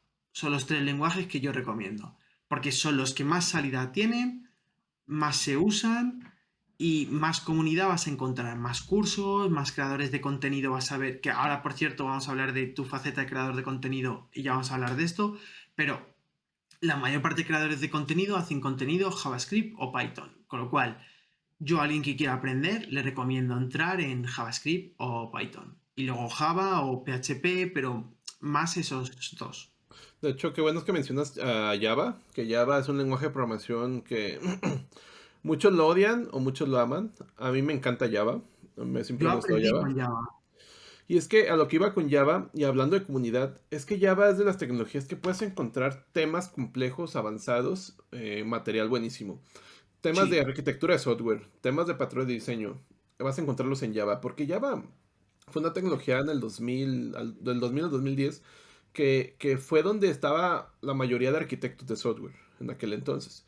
Entonces, los arquitectos de software están adentrados en cómo realizar las abstracciones en Java, cómo explicar las cosas en Java. Tú buscas ejemplos de patrones de diseño, vas a encontrarlos. A lo mejor ya muchos lenguajes de programación, pero hubo un momento que Java era como el pilar. Hoy en día, arquitectura de software también vas a encontrar mucho en Java, libros de Java que te explican arquitectura de software. Y es muy raro, por ejemplo, encontrar un libro de arquitectura de software de PHP. Que el lenguaje de programación es lo de menos, pero es muy... eso no quita que una persona que está adentrando se sienta mucho más familiar si lo ve en un lenguaje de programación que esté utilizando. O sea, que diga, este lenguaje lo domino, me siento cómodo y ver un ejemplo con ese lenguaje de programación, tu cerebro como funciona de cierta manera más rápido. Puedes entenderlo en otro lenguaje de programación, no digo que no, pero tu cerebro cuando está viendo algo ya familiar va a ser más rápido. Y Java a mí se me hace un lenguaje de programación buenísimo para empezar a ¿sabes? aprender. ¿Sabes también qué es lo que yo creo? Que los lenguajes se ven muy afectados por el tipo de proyecto en el que se usan. Por ejemplo, PHP, JavaScript son lenguajes de web.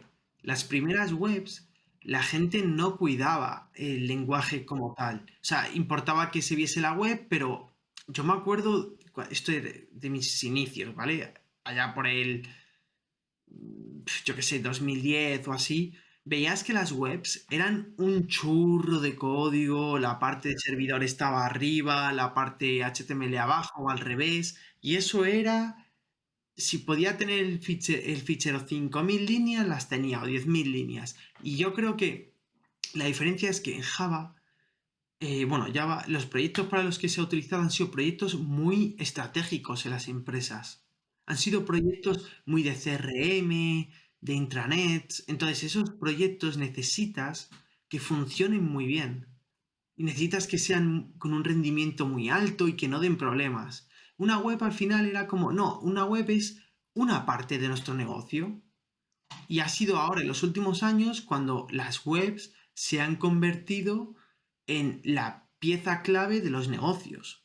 Entonces, claro, han aparecido lenguajes o bibliotecas o frameworks que hacen que tu código esté mucho más estructurado, con una arquitectura, con toda una lógica. Pero antiguamente, el inicio de PHP, que fue para lo que se creó, para el tema de web, claro, ¿qué importaba? O sea, a ti te importaba simplemente que la web se viese y claro, luego además, para mí por desgracia, PHP, que es el lenguaje que a mí me ha dado de comer, porque fue con el que encontré mi trabajo y con el que he ido creciendo laboralmente, claro, ha tenido un segundo problema y es que mucha comunidad que estaba en PHP vio que PHP se quedaba estancado y se movieron hacia JavaScript, que JavaScript lo único que ha hecho ha sido coger pedacitos del pastel del resto de lenguajes y entonces se ha convertido en un lenguaje muy global.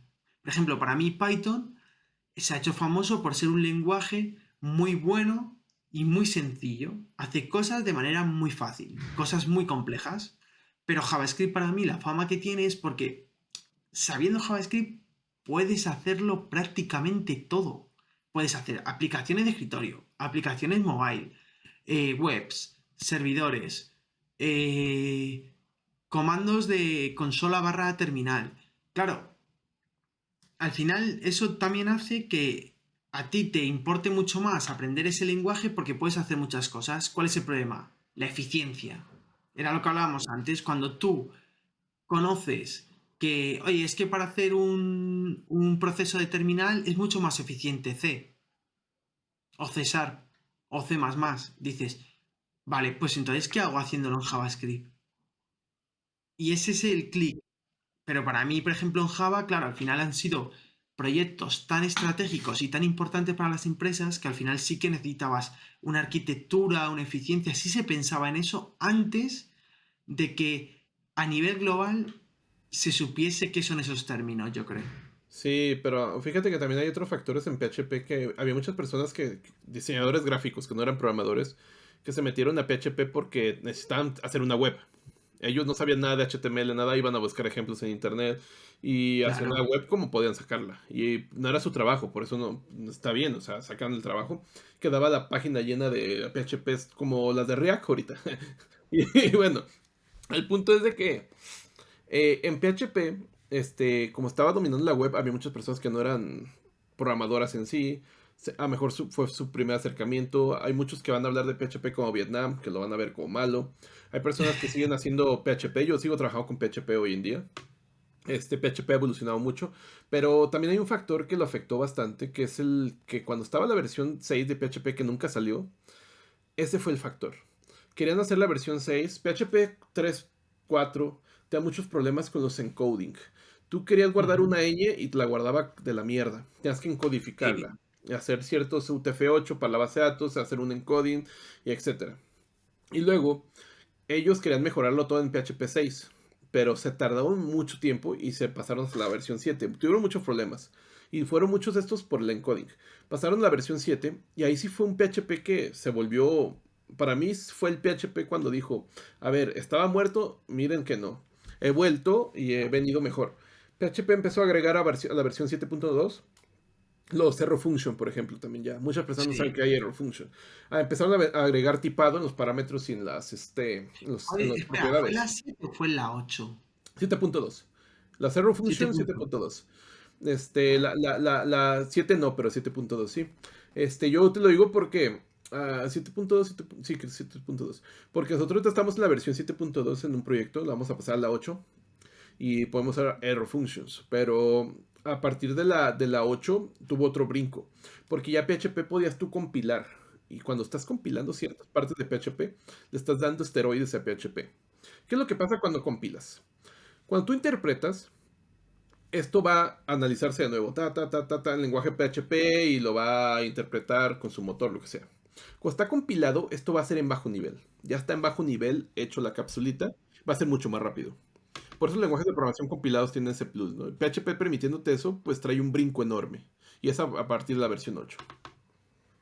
Claro, claro. Por eso, por ejemplo, Golang es tan bueno en la parte cloud y microservicios, porque tú compilas tu paquetito, lo subes y eso va como un tiro.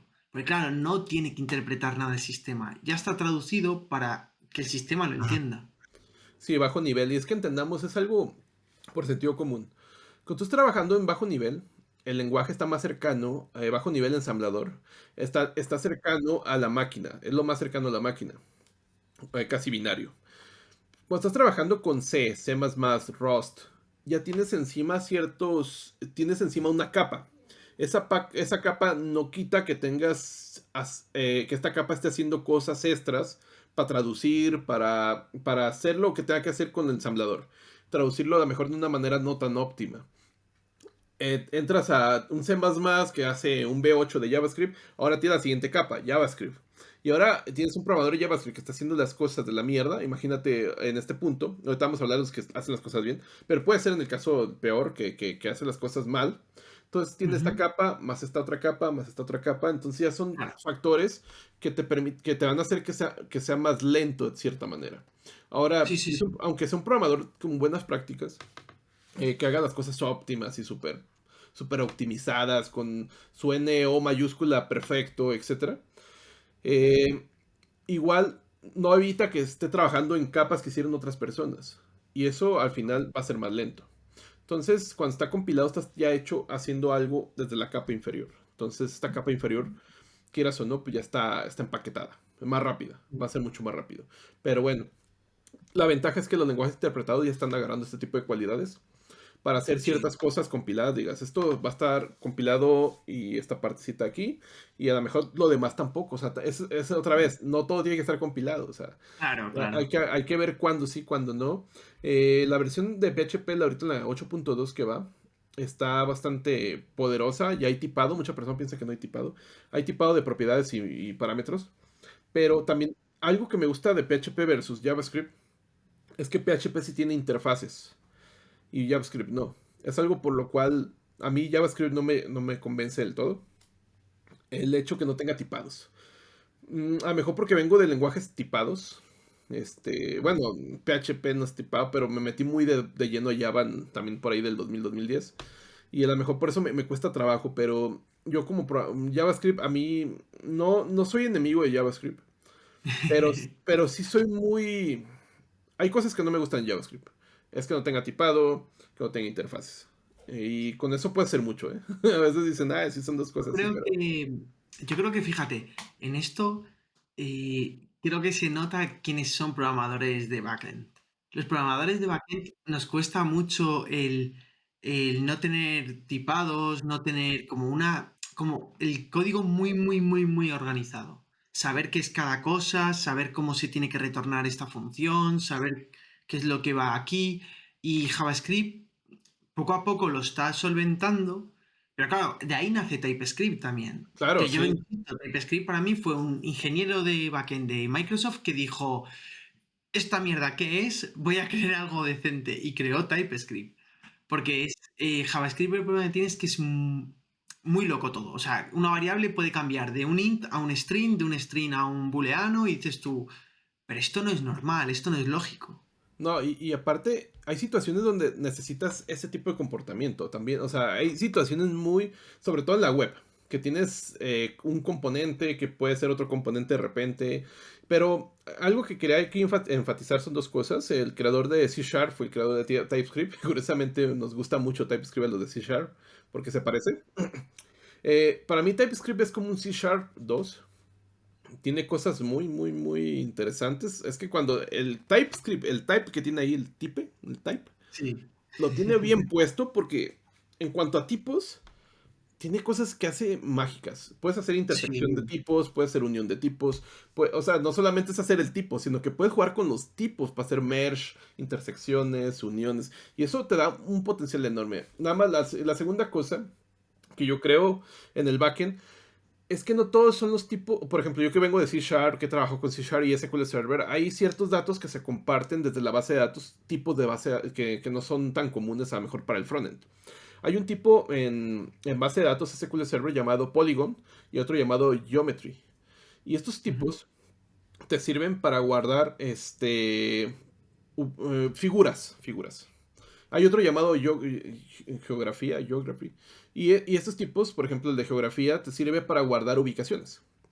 Pero no solamente es guardar latitud, longitud, no, sino que lo que te conlleva utilizar este tipo, y que este tipo cuando te llega a C Sharp, te llegue a una clase que ya existe en C Sharp llamada igual.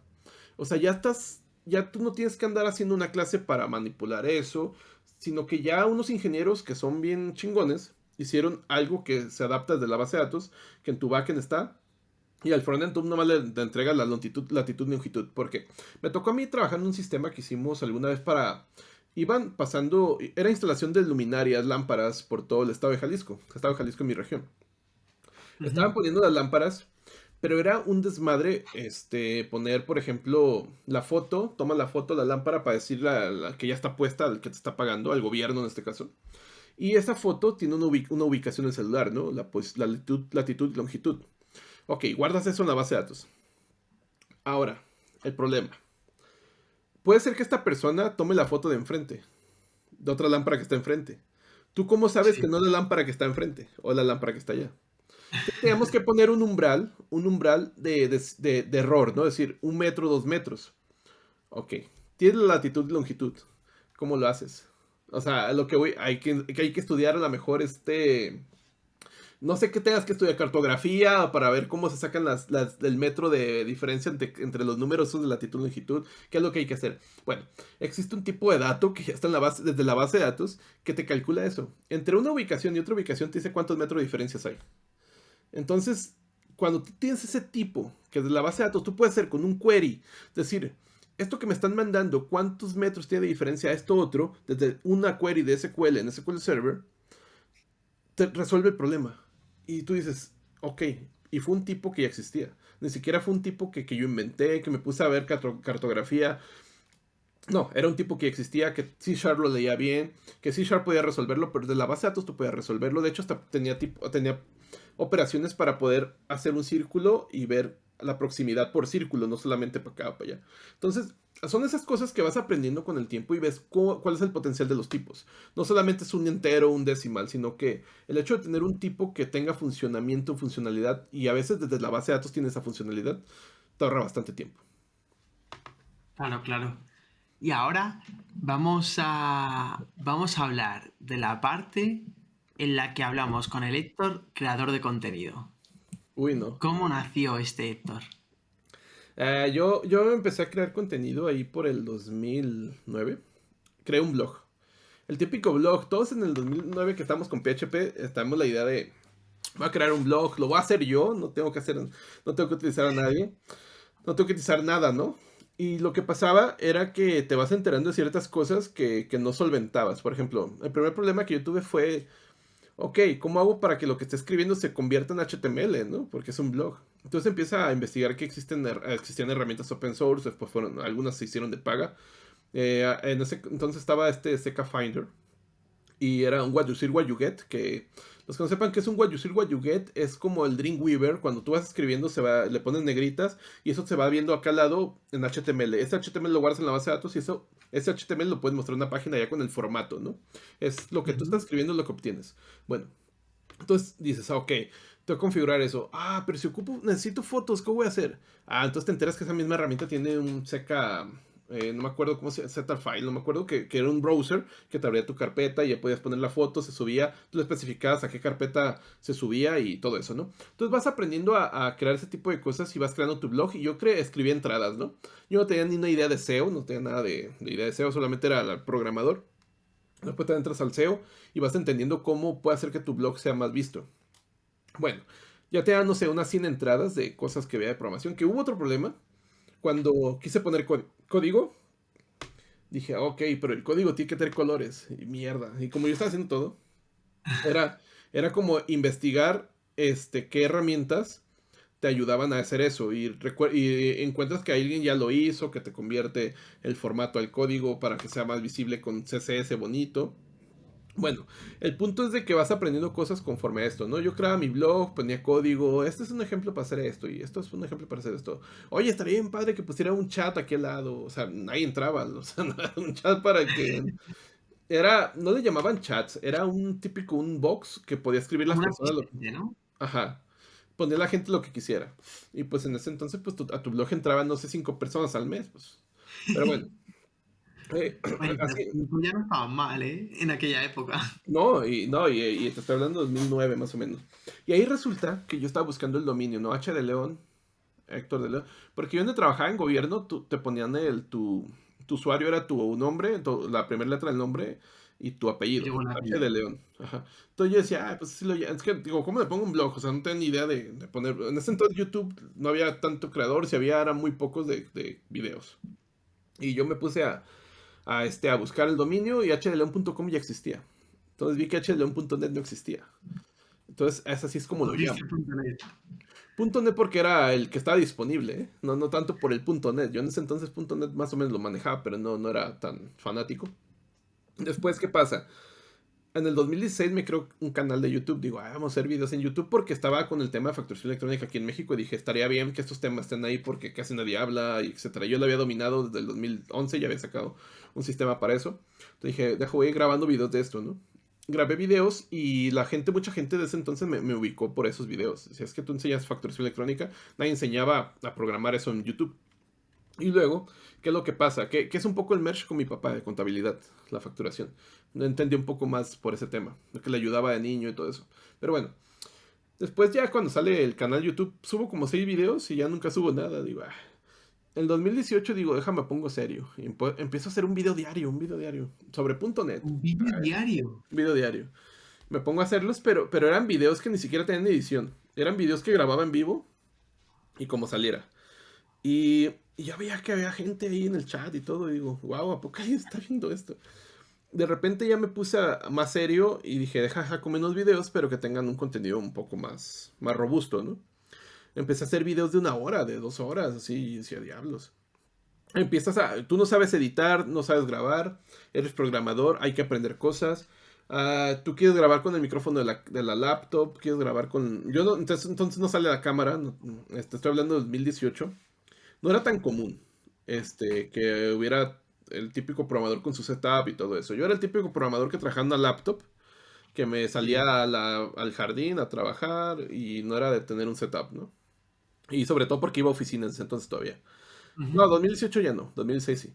Pero el punto es ese, ¿no? Empezó a haber de repente punch de canales de YouTube en la pandemia. Y yo ya en ese entonces ya tenía una cantidad de videos ahí, más o menos 200, ¿no? Por ahí. Hombre, yo Y te conocí por YouTube. sí, Yo te conocí por YouTube y en YouTube eres muy grande, tío. ¿no? Y no te das cuenta de eso hasta que vas por la calle o llegas a un bar y te dicen, tú eres el de los videos. Y yo digo, ¿cuáles videos? Y yo me pregunto, ¿cuáles videos? A ver si es cierto. Me dicen, sí, el de los videos de cerveza. Digo, sí me conocen. Sí, está bien curioso eso. Me pasa ya cada vez más seguido. La primera vez sí me asusté. La primera vez sí me asusté. Me para un tipo por aquí, por una zona de bares, y me dice, Héctor. Y yo, ¿quién es este? Me dice, te sigo en Twitter. Y yo digo, dije, y ya, lo saludo, ¿no? Pero si te sacas mucho, ahorita ya se me hace más normal porque ya me ha pasado hasta en el parque corriendo, que me paran señores ya grandes, 60 70 años, me paran y te reconocen y dices, ¿a poco? Le digo, y una vez le dije a uno, ¿a poco usted ve mis videos? Le dice, sí, yo veo tus videos. Le dice, porque me gusta actualizarme. Y yo digo, no, pues vaya canal cayó, canal de mierda que cayó para actualizarse. Y así, ¿no? No, Empiezas a no, sacar para plática. nada de mierda. O sea, No, yo creo que incluso puede ser para aprender cualquier cosa de programación, porque justo, y esto ya lo encadeno con la siguiente pregunta, y es, ¿en qué te inspiras para hacer los vídeos? Porque tu canal es un canal muy loco, o sea, haces estructura de código, haces refactoring de código, luego hablas de SQL, luego de repente de Java, luego de C, luego otro día de PHP, es como muy completo. No es como otros, porque por ejemplo lo sencillo podría ser, oye, yo hago JavaScript, hago Python, y posiblemente tengas, seguramente incluso tengas el doble de visitas, doble de interacción en tu canal de YouTube, pero tú te mantienes fuerte ahí desde el principio haciendo ese tipo de vídeos, hablando de C++, de todo eso. ¿Por qué? Eh, yo cuando veo que hay un tema que, no sé, Yo al principio tenía un error. Quería estudiar para grabar el video. Es decir, buscar un tema que no conociera, estudiarlo. Y tenía más tiempo. Ahorita ya no tengo tanto tiempo. Entonces lo que hago ahorita es... Estoy programando, porque a veces muchas personas piensan que uno se dedica nomás a YouTube. No, yo tengo un chingo de cosas que hacer. Pero una de las cosas son programar, ¿no? Ahorita estamos haciendo algunas cositas con el proyecto de Fracture. Y hay cosas que vas aprendiendo, ¿no? Y digo, oye, este concepto de Angular que estoy haciendo, no he visto que nadie hable de ello. Puedo grabar un video, a lo mejor no en Angular, puedo grabarlo en C Sharp. O sea, le cambio. Porque digo, a lo mejor alguien lo vio en Angular y yo va a ver un video de eso.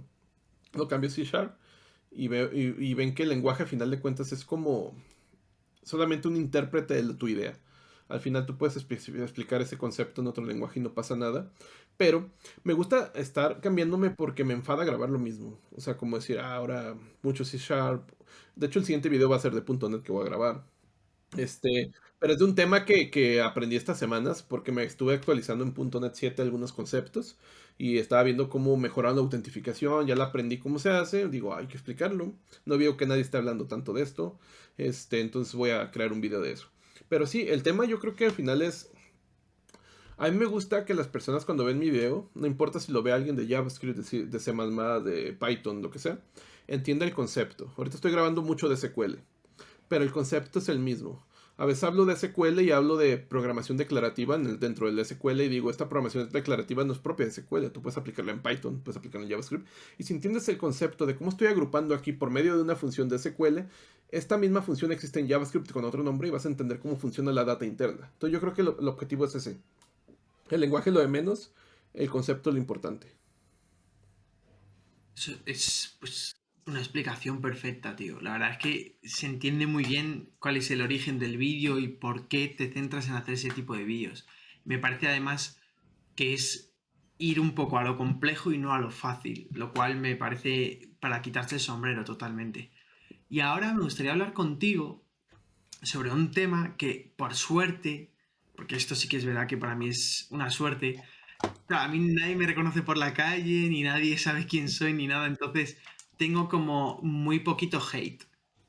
Entonces Uy. yo quiero saber cómo lidias tú con el hate, porque algunas veces veo lo que publicáis algunos de los más top en Twitter y me río mucho. Es que mira, hate siempre vas a tener conforme vas creciendo. Al principio sí te llega y dices, oye, estoy grabando un video y me llega hate, o sea, o te dicen, es que eso es una mala práctica, o es que eso. Siempre va a haber ese tipo de hate, ¿no? Y lo vas a ver no solamente como creador de contenido, lo vas a ver como programador de compañeros, de muchas personas lo vas a ver. Pero cuando eres una persona pública de cierta manera en YouTube, en Twitter, que en Twitter yo voy más, yo siempre lo he dicho, en Twitter voy más de desmadre, no voy más de serio. Para mí Ya. Twitter, si tú haces algo muy serio, Twitter no te aporta tanto. Si haces algo, a mí me gusta como Twitter nomás llegar con los colegas, echarles carrilla a los pelones, siempre les echo carrilla a los pelones, que tengo muchos amigos pelones, Sí, está Nicolás Solamundo, está Betatec, está Pelado Nerd, o sea, siempre les echo carrilla porque son amigos. Entonces, claro, claro. me llega, de repente hay muchas personas que ya te ubican y saben de qué va, ¿no? O sea, saben que estás bromeando. Pero hay otras Sí, personas que no y te tiran hate, pero tú dices, es que en primer punto yo estoy bromeando, o sea, no estoy hablando en serio. Entonces yo no me puedo enojar por algo que me tiren sobre algo que no estoy hablando en serio. Por eso, lo que empecé a hacer, en YouTube yo no contesto cuando hay hate. Lo que hago es silenciar. En Twitter yo a veces contesto porque es parte de la broma, pero en sí yo no me enojo con nadie. He tenido diferencias con algunas personas, pero son personas con las que he hablado. Al final de cuentas le digo, ¿sabes qué? Punto nada personal, no pasa nada. O sea, ¿por qué voy a estar enojado con una persona que ni conozco? ¿Por qué voy a estar enojado con una persona que realmente el texto se puede malinterpretar muchas veces? Y muchas personas a veces el texto, bueno, siempre tú cuando estás leyendo el texto, en el caso de Twitter, tú lo estás leyendo bajo tu contexto y a lo mejor la sí. estás pasando mal. Y a lo mejor tu contexto lo estás pasando mal y te llega de cierta manera, y a otra persona que lo está pasando bien le llega de cierta manera. Entonces a veces hay que entender también eso. A veces no es tanto, hay que poner un poco de empatía en por qué la persona te contestó eso y entender que si la persona te contesta algo pues, de odio o lo que sea, pues entender que a lo mejor la está pasando mal y no pasa nada. O sea, mañana puede estar bien y se le olvida y ya se fue el texto. Yo lo que creo es que al final hay que entender que las redes sociales tiran mucho a darle prioridad al odio, prioridad al hate, prioridad a las peleas. Y a veces uno, en broma, utiliza esas reglas que yo no inventé, las inventaron las redes sociales o las inventó el que programa ese tipo de cosas, pero uno las utiliza a su favor. ¿Cómo las utilizo a mi Mm. favor? Odio a todos los pelones. Esta es la palabra odio, pero no los odio. O sea, al final de cuentas es usarlas a tu favor, haz interacciones, muchos están bromeando y esas interacciones te ayudan a crecer, ¿no? Pero de ahí en más vas a sacarle mal siempre a personas, aunque hagas lo que hagas. Si haces, Sí. si vas a ayudar a un puño de perros de la calle, los juntas, que en mi caso, los tienes dándoles de comer, les das croquetas, medicina y todo, igual vas a tener haters. Ay, ese tipo junta a los perros de la calle. Ay, siempre va a haber haters. Entonces, es algo que no puedes controlar. Lo que sí puedes controlar es tú cómo te sientes con eso. Y si tú te sientes mal, analiza por qué te sientes mal. Si te sientes mal porque están diciendo una realidad, a lo mejor sí es una verdad que sí te está afectando y hay que analizarla y hay que solventarla. Pero muchas veces vas a decir, pero es que eso no me afecta. No me afecta, voy por cerveza y ya se acabó. O sea, yo creo que eso es parte de analizar que al final el mundo real está fuera de las redes sociales. Las redes sociales solamente son un lugar donde puedes escribir cosas, pero el mundo real está fuera. Y eso es donde tienes que cuidar la calidad de tu persona. Más que nada es con las personas que realmente te conocen, con las que compartes una cerveza. Y ahí es donde tienes que enfocarte. Lo demás, pues es algo que se va, se tira. Un día tú eliminas tu usuario de redes sociales y ya, desapareces de ahí, no pasa nada. Sí, totalmente. Yo también creo que hay dos tipos de personas. Están los que te dan una crítica constructiva, en Sí, plan, oye, esto me gusta, pero deberías mejorar esto, o esto lo podrías hacer mejor, o ¿por qué no pruebas a cambiar esto? Y luego están los que directamente te ponen el típico comentario de, este vídeo es una mierda porque tu voz es una mierda. Y dices tú, ¿pero por qué? ¿sí te han puesto a ti eso de la voz? Yo he visto No, mucho no, no, A Bryce Moure. claro, por eso lo decía, porque ahora ahí, por ejemplo, fue lo de la voz, lo de la barba. Sí, no, Bryce tiene mucho hate contra su imagen. Yo tengo hate contra no tanto mi apariencia, pero sí con, no sé, de repente tengo un fondo de un cráneo y tengo hate con eso. Me ha llegado personas religiosas que yo soy muy respetuoso con las personas religiosas, no tengo nada contra ellas, pero me da risa cuando me llegan, ¿no? Digo, pero oye, loco, no te estoy hablando, es un video de programación. O sea, lo de menos, ¿no? Pero ¿Y sí, yo creo. cómo tuviste la idea de esa línea artística en todos tus vídeos un poco metalera, así siniestra del inframundo? Pero es que loco, ¿Fue ese en soy plan yo. broma o No, no, dijiste, no. quiero... Es que yo no salí en cámara. Y el día que salí en Sí, cámara, todos me ubicaron por eso. Y dije, pues es que este soy yo. No, no, no, no, no, no estoy cambiando nada. O sea, este soy yo. Yo soy el típico que mi mujer va y compra un regalo para mí y dice, déjale, busco algo que tenga un cráneo. O sea, soy el típico, o sea, soy eso. O sea, entonces, la gente que me conoce sabe que soy así. Por eso dicen, es que utiliza eso. A ver, loco, yo puedo poner mi wallpaper, mi imagen que yo quiera porque soy yo. O sea, no tengo que estar. claro, claro. Y eso me sirvió mucho para que me identificaran a final de cuentas. Yo creo que eso es importante. Ser único, ser distinto. ¿Y cómo serlo? Pues ser simplemente tú. No tienes que copiar a Sí, nadie. Que puede ser, te puede influenciar a alguien.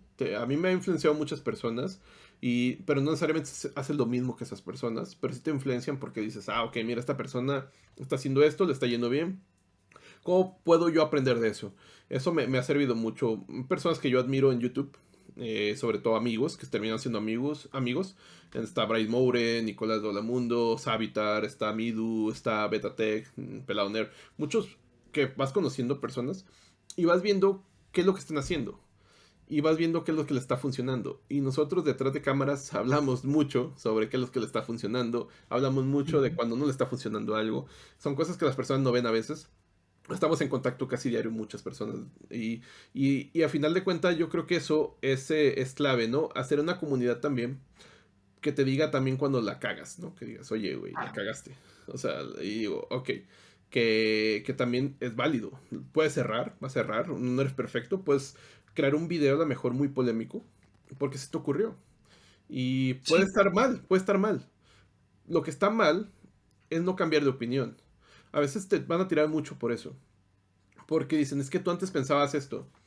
Pues sí, soy una persona, puedo cambiar de opinión un día y eso es parte de mejorar. O sea, y eso es Es una válido, no pasa evolución. nada. Es una Al evolución. final eso es evolucionar como persona. Sí, y vas mejorando. Por ejemplo, yo antes los videos tienen peor calidad, vas mejorando, vas haciendo ciertas cosas. Yo la vez que estaba hablando de cámaras con Bryce Moure y Nicolás, yo quedé así de qué mierda están hablando, yo no entiendo, que si utilizas estos colores, utiliza esto, y yo dije, no, yo mejor utilizo oscuro todo, me evito esas broncas de no sé qué tanto. Ya, y es que ellos están más metidos en el tema de producción, obviamente ellos tienen Sí, una producción muy, muy, muy arriba, tienen equipos súper caros, o sea, ellos sí están hablando de una producción muy, muy buena, y pues obviamente si tú quieres preguntarle a alguien algo sobre producción, vas con las personas que conoces, que sabes que me le meten mucha claro. producción, pero sí, yo no, yo igual, ahora mismo la imagen, pues sí fue algo parte de. Yo creo que es algo que tú vas viendo con muchos creadores de contenido, que te das cuenta que son así porque es su imagen, o sea, y no tienes que forzar nada. Tú simplemente sé tú, o sea, y va a ser único, no pasa nada. Además, soy de los que piensa que crear contenido es más fácil cuando eres tú mismo. Si Sí. estás haciendo un papel, tiene que ser desastroso. O sea, a mí me cuesta muchísimo encontrar ideas, crear el vídeo, editar el vídeo, crear la miniatura, subirlo, todo promocionarlo en todas las redes sociales. No me quiero imaginar si además tengo que pensar en un papel, en un tal, pero si hago 18 tomas para un mensaje de bienvenida en un vídeo, tú imagínate si tuviera que No, actuar. no, yo no tengo guión. Yo ya había dicho que yo nunca uso guión, no utilizo guión. Yo como salga el video, obviamente a veces te equivocas, ¿no? Por ejemplo, dices, ay, me equivoqué, bla, bla, bla, haces algo así, ¿no? No, no sale la Sí, palabra, eso editas. Pero yo no tengo guión, yo tal cual grabo, pongo a sentar, pongo a hablar de inmutabilidad. Ya sé que la inmutabilidad y voy hablando sobre el hilo. Y a lo mejor me tengo que quedar un cierto tiempo así pensando qué voy a decir ahora, pero no tengo guión. Entonces, ya al último edito, hay una aplicación muy buena llamada Recut, que Recut es de paga, pero te corta esos silencios, entonces ya te ayuda mucho. Pero sí, actuar como un personaje aparte, tarde o temprano te van a descubrir que es un personaje. O sea, van a decir, es que esta persona dijo esto ahí, lo dijo esta otra cosa acá, y ya está, ¿no? Pero yo creo que sí es muy difícil. Hay personas que sí lo hacen y no digo que esté mal. Hay personas que lo están haciendo no solamente en programación. Este, claro, claro, el problema que yo creo es que cuando el personaje te absorbe, te come. te come. Sí, Y eso lo hemos visto en muchas partes. Lo hemos visto en personas en el medio artístico, lo hemos visto en personas músicos, lo hemos visto en todas partes y obviamente en YouTube va a pasar también. Y está pasando. Pero yo creo que cada quien hace lo que quiere al final. O sea, si quieres ser un personaje, pues hazlo, no pasa nada. Pero sí, cuesta más trabajo. Y es más fácil ser tú mismo, hablar como siempre hablas. Yo obviamente cuido ciertas palabras porque si hablo un poco más... Aquí en Jalisco somos muy mal hablados. Entonces hablo mucho más pesado que lo que hablo regularmente en los videos. Yo creo que es un tema global. Yo había visto amigos que tienen acento chileno, no voy a decir quién es, que dicen que tienen que hablar muy diferente en sus videos. Más neutral. No tienen que utilizar tanto el hueón, hueón, hueón, hueón, hueón, sino que para que tienen se que... les entienda mejor, ¿no? Ajá, y eso sí cuesta también trabajo, o sea, no necesariamente porque eres mal hablado, sino el regionalismo, ¿no? Nosotros utilizamos mucho el güey. ¿Qué onda, güey? ¿Cómo estás? ¿Y qué pedo? Y me decía la otra vez Habitat, cuida mucho es el de qué pedo, porque un pedo es un gas. Ya sé, cabrón, pero pues el pedo para mí es algo bien común aquí en México. El qué pedo es como, ¿qué pasa? O sea, y a veces, Claro, pero yo también creo que en el momento actual en que estamos, sí que todos somos mucho más conscientes de, oye, esta persona es de México y como que el lenguaje está más integrado. Y creo que eso ha ayudado mucho el tema de streams, directos y sí, todo eso. Tú al final pasas muchas horas a lo mejor viendo a un creador de contenido que es mexicano y ya pues entiende sus expresiones, sus chistes, sus bromas. Y yo creo que ya no es tan necesario cuidar según qué expresiones. Ahora, si tu acento es muy, muy, muy cerrado, ahí, claro, puedes tener el problema de que para buena parte del mundo de habla hispana, claro, ni siquiera lleguen a entenderte porque tu acento es muy cerrado y es complicado. Entonces entiendo que, por ejemplo, lo que comentabas de tu amigo chileno, que busque neutralizar un poco esa entonación o ese lenguaje o esas expresiones. ¿ya escuchaste, Nico? Ponte trucha, Nicolás Schurman. No, Bueno, claro, es que es y, y, así. y a mí me pasaba a veces también de decir cosas que no sabes que son malas palabras en otro lugar. Por ejemplo, yo no sabía que era machete ni pipe en Venezuela. Búsquenlo, no voy a decir qué Yo es. tampoco sé lo que son. Búsquenlo, no voy a decir. Pero a veces decía, hay el famoso tubería pipe. O sea, es algo común en la programación. Y yo veía que todos los Sí. venezolanos se reían. No voy a decir qué es, ahí búsquenlo. Vale, luego lo busco. Pero bueno, es complicado. Yo creo que incluso la creación de contenido no es tampoco algo sencillo. Yo, por ejemplo, tú hablabas de que tú sí que eras capaz de improvisar. Yo, por ejemplo, no soy capaz. O sea, yo tengo que tener no un guión a lo mejor de palabras exactas, pero sí una estructura de lo que quiero que se haga en el vídeo, porque si no, yo inconscientemente en mi cabeza empiezo a mezclarlo todo, a liarme yo solo y bueno, sale cada cosa ahí que si un día hago un vídeo de tomas falsas, madre mía. Mira, loco, te voy a decir cómo lo hago. Un tema, interfaces. ¿Cómo lo hago, no? ¿Qué tal? Mi nombre es Héctor de León. En este video vamos a hablar sobre las interfaces, pero yo soy mejor conocido como el peor programador de todo YouTube. Las interfaces son un contrato el cual te sirve para implementar funcionalidades y esto te va a permitir adaptarlo en una arquitectura compleja. Y así le voy dando. O sea, prácticamente No, pero improvisado. eso es porque ya os habéis pasado el juego, yo creo que Sí. estáis en otro nivel. Yo al final estoy todavía aprendiendo, bueno, voy a seguir aprendiendo toda mi vida, evidentemente, Sí. pero hasta que llegue a ese nivel no me lo puedo ni imaginar. Sí, pero conforme, y aparte te ayuda mucho, siendo creador de contenido, sobre todo en videos, te ayuda mucho para el tema de comunicación, ¿eh? Te ayuda bastante. Tú lo vas notando porque Sí, dices, es que ya puedo expresar mejor las ideas y también captas cuando repites mucho una palabra, dices, que ya, esto ya lo repetí sí, muchas sí. veces, ya vas captando, ya dije, yo repito mucho, sé cuáles repito prácticamente, de hecho, y a veces ya dije, de hecho, digo, a la que sigue no tengo que decir de hecho, pero tu cerebro trabaja tan rápido que dices, ya estás armando algo para no decirlo. Que puede pasar que sí, a veces. El último video que grabé puse algo necesario que se necesita y digo, a ver, acabas de decir una estupidez y eso lo edito, pero lo pongo en el video en blanco y negro para que sepan que pues, es un error, pero ahí lo dejo. Claro, claro. Y luego, ¿qué sentiste cuando llegaste a los 100.000 y te dieron la placa esa tan bonita que tienes ahí de fondo? Uy, loco, eso para mí fue. Cuando yo llegué a YouTube, no era mi meta porque lo veía así como lejos, como lo veía imposible, ¿no? Tú llegas a YouTube y dices, mierda, loco, para mí 1000 suscriptores era algo dificilísimo. Yo Porque, lo veo dificilísimo, tío. o sea, vas llegando y loco. Y sabes, siempre fue así como de, mi meta eran los 1000, ¿no? Saber que 1000 personas te están viendo y todo eso. Pero después ya cuando llegué a los 10.000 dije, los 100.000 sí se ven ya posibles, ¿no? Pero no fue tan fácil. Para mí no fue tan fácil porque siendo un canal donde pongo código, casi siempre pongo código, casi nunca Ujú. hablo yo solo. Era muy difícil porque las personas ven código y se asustan. Y era Sí. como llegar al punto balance de explicar y de prenderle la chispa de la curiosidad. Cuando llego a 100.000 suscriptores, de 90.000 a 100.000 fue muy rápido. Fue así como que la misma gente dice, este tipo ya tiene 90.000, va a ser muy bueno. Y si supieran que soy una mierda. Pero bueno, el punto es de que ya empiezan a seguirte más rápido. O YouTube te Sí. recomienda más. Ya a partir de 100.000 fui mucho más rápido. O sea, ya voy mucho más rápido. Las vistas van más rápido, pero es un logro, a final de cuentas es un logro. Los logros hay que aceptarlos, hay que presumirlos, porque no, es un logro de mucho trabajo, son muchas horas de trabajo. Al final es eso, muchas horas está grabando, editando, subiendo, viendo cómo va el video, es tiempo. Y Sí, sí. sobre todo, que las personas lleguen y te digan, oye, este video me sirvió para una entrevista de trabajo. Que no digo que el mérito sea de uno, digo que por lo menos fuiste una parte de ese mérito, de ese logro de otra persona. Saber que te están viendo 100.000 personas o más de 100.000 personas y saber que muchas, por lo menos el 0.001% de esas personas, tus videos le han servido, es un gran logro. O sea, no hay que Sí. sentirse avergonzado, hay que festejarlo.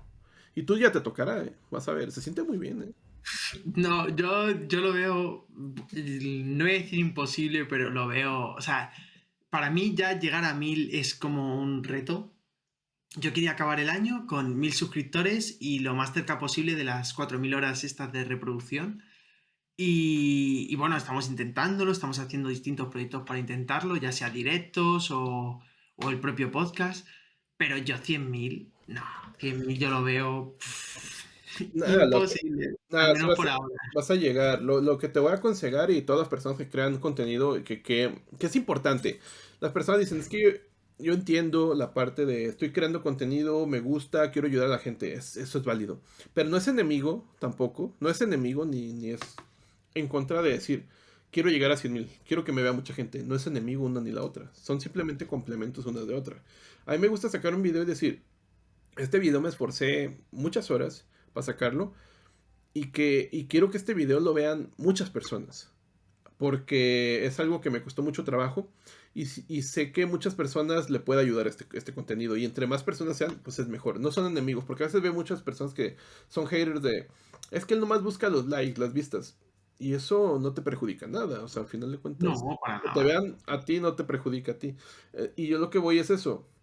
Si hay alguien que te está siempre, este, menospreciando de cierta manera, es porque es alguien que quiere estar en tu lugar, de cierta manera. Por eso te está menospreciando. Pero lo que voy es, tú siempre trata de experimentar como creador de contenido. Si algo no te está funcionando, cámbialo. Si algo no te está funcionando, vuelve a cambiar. Y vas a ver que en un punto, pero no seas tan radical, obviamente, vas a ver que en un punto vas a encontrar tu línea y vas a encontrar tu público.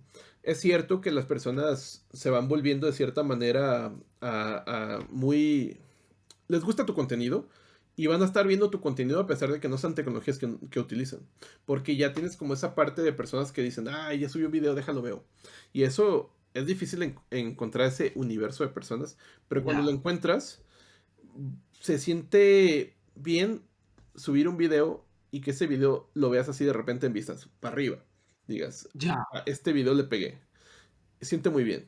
Pero lo que voy, cuando lo veas al revés, no tienes que irte para abajo, porque hay muchos factores que intervienen en eso, que uno de ellos son el algoritmo de YouTube, que nadie lo entiende. El que diga que lo entiende es porque está mintiendo. Es verdad. Y otro es cuando estás hablando de ciertos temas que no son tan conocidos. Las personas van a decir, ah, eso no lo conozco y le da miedo decir, ay, no quiero. Y entonces hay que experimentar, no hay que tenerle miedo al clickbait. Es decir, hay clickbait muy amarillista, pero mientras tu clickbait no esté mintiendo, no tiene por qué ser malo. Y no hablo Claro. de crear clickbait del tema de 10 cosas que necesitas saber porque eres programador PHP. Eso es válido.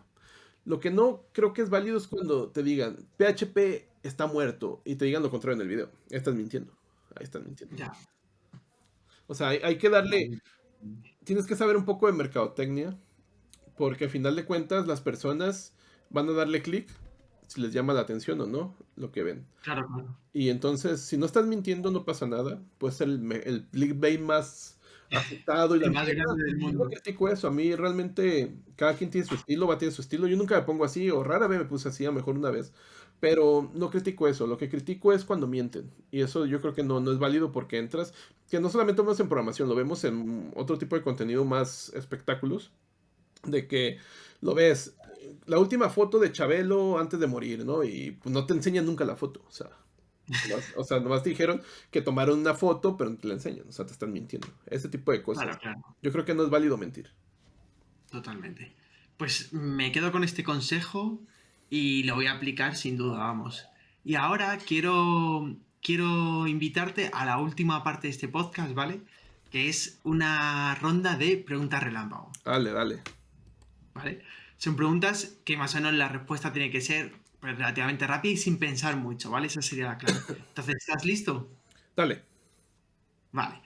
Primer lenguaje de programación y por qué. El que aprendiste bien, que tú sientas que lo has aprendido bien. PHP. Y no digo Visual Basic 6 porque Visual Basic nunca lo utilicé realmente en un proyecto grande. PHP sí lo he utilizado, lo sigo utilizando. Y PHP tengo conociéndolo cerca de 20 años. Entonces PHP es mi primer lenguaje de programación que sí aprendí bien. Ole. Lenguaje de programación favorito y por qué. C Sharp. C Sharp es un lenguaje de programación que tiene las cualidades de un lenguaje flexible como Python, que muchos no lo conocen, pero tiene un tipo Dynamic. El Dynamic le permite tener cualidades de Python. De hecho, Dynamic se utiliza mucho en hacer combinación con Python, con Iron Python. Y C Sharp es un lenguaje de programación que en los últimos años está teniendo una evolución tan grande que está agarrando.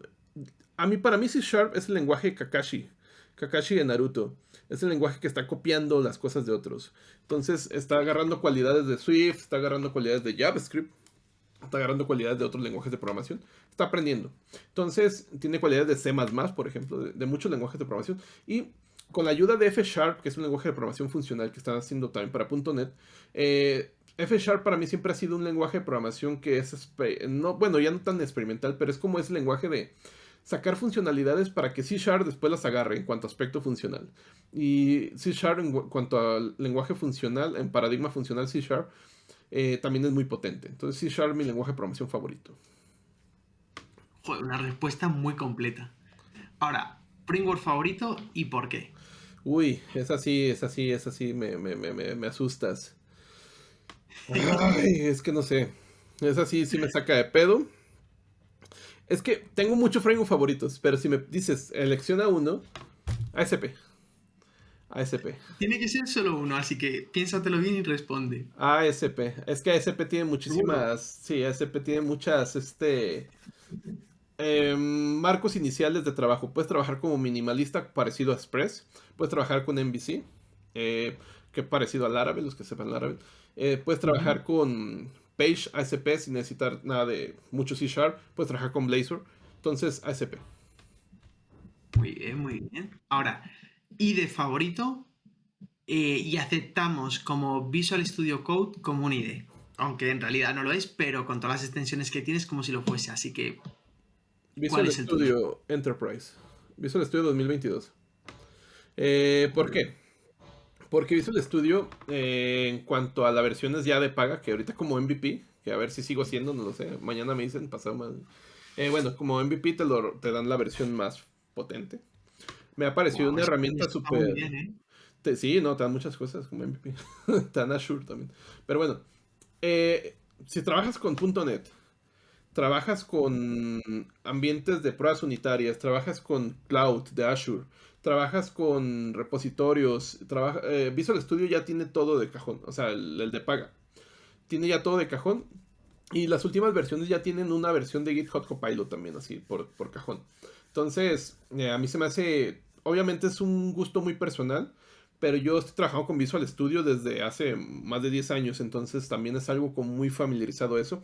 Utilizo Visual Studio Code, pero lo utilizo más bien para PHP y para JavaScript, pero para .NET, todo lo que es .NET, C Sharp, o de repente que meto hasta cosas de Python hecho en Visual Studio. Eh, Visual Studio. Tal cual, Visual Studio 2022. No, no confundamos Visual Studio Code, Visual Studio Con 2022. Visual Studio 2022. Justo, justo. ¿Qué le dirías a tu yo del pasado? Le diría compra bitcoins, no, no te creas. Le diría, no te estreses por... Eres muy joven, no te estreses tanto por no estar logrando las cosas tan rápidamente. La paciencia es primordial, pero sobre todo la perseverancia. Es decir, no te estreses haciéndolo todo, desvelándote, te va a joder en el futuro desvelarte. Hazlo mejor, tiempos libres y aprecia a las personas que todavía tienes y las mascotas que todavía tienes porque un día pueden desaparecer sin aviso. Y me refiero a desaparecer que pues, pueden fallecer o cosas así. Entonces, apreciar tu presente. Qué bonito, tío. Tengo que decir que lo de los Bitcoin lo dijo también Carlos Azaustre. Ah, ya sabía ese cabrón. Un saludo, Carlos. Come quesos, maldito. Y ahora, ¿cuál crees que es el mejor lenguaje de programación para aprender? El mejor lenguaje de programación para aprender yo creo que es Python. Iba a decir JavaScript, pero otra vez entra mi fanatismo, antifanatismo de JavaScript. No, yo creo que es Python por la sintaxis tan sencilla y que se metan sobre todo en la parte declarativa de Python, de que tú puedes hacer mucho con trabajo con listas con pocas líneas, que también lo puedes hacer con JavaScript, claro, pero Python se me hace todavía más legible que JavaScript. Diría JavaScript, pero no lo voy a decir porque no tiene tipos. Y Python ya los agregaron. Por eso Python. Vale, y ahora las dos preguntas clave de este podcast. Bugs resueltos la última semana, o sea, la semana pasada, y dinero generado el último mes. Ok. La de los bugs, la semana pasada, yo creo que estaba pensando, mierda. Ahorita tenemos un problema, pero todavía no se resuelve, por eso no puedo decir, es un bug. Pero es un bug con la autentificación que tenemos en el sistema de condominios que queremos que sea multisesión. Entonces es un bug entre comillas, o sea, no fue un requerimiento inicial. Entonces ahorita hay que cambiar ciertas cosas desde la base de datos donde se guarda el token para que sea multisesión, para también ver la caducidad, ver de qué dispositivo está conectado. Entonces en sí todavía no lo resuelvo, pero sí es un tema de repente cambiar ciertas cosas que son la base, ¿no? Imagínate el autentificar si falla. falla todo. O sea, te falla todo. Y no hablo de autentificar solamente el login. Hablo de los filtros que están viendo si tienes permiso, no tienes permiso. Claro. O sea, todo este tipo de logística. Entonces ahorita sigo resolviendo. De hecho, ahorita mismo sigo con eso. Entonces es uno. Podría decir 0.5. Es un... Y Bueno, está bien la respuesta. dinero general último mes. Es que depende de qué. ¿Solo creación de contenido o general? Porque general... No, todo. Puedes Todo. meter trapicheos de drogas, venta ilegal de cerveza, Es que malversación de fondos. yo es muy variante. Por ejemplo, yo el mes pasado fue un mes malo. Porque es un mes que yo tengo muchas aplicaciones de gimnasio, ¿no? Entonces, para mí Sí, los meses buenos es enero, febrero, marzo, ¿no? Pues eso es como una curva, ¿no? Pero en cuanto a la creación de contenido, pues sí, ahorita en cuanto a YouTube ha bajado bastante. Hay otra cosa, otro factor, el dólar. El dólar está a 17 pesos ahorita aquí en México. Estaba a 20 más o menos en enero. Entonces también es un factor, ¿no? Que a final de cuentas. No he hecho los cálculos porque regularmente hacemos los cálculos cada mes. Pero yo estoy en aproximado, este mes que fue malo, el mes pasado, junio, estoy en aproximado como entre 9,000 y 11,000 dólares, más o menos. Pero ojo, que yo genero eso, pero no es todo para mí. Así tampoco es todo. claro. Hay muchos gastos, entonces más o menos, Y ¿no? tienes que declarar. Declarar impuestos, también, por ejemplo, mi mujer trabaja conmigo, o sea, todo ese tipo de cosas, ¿no?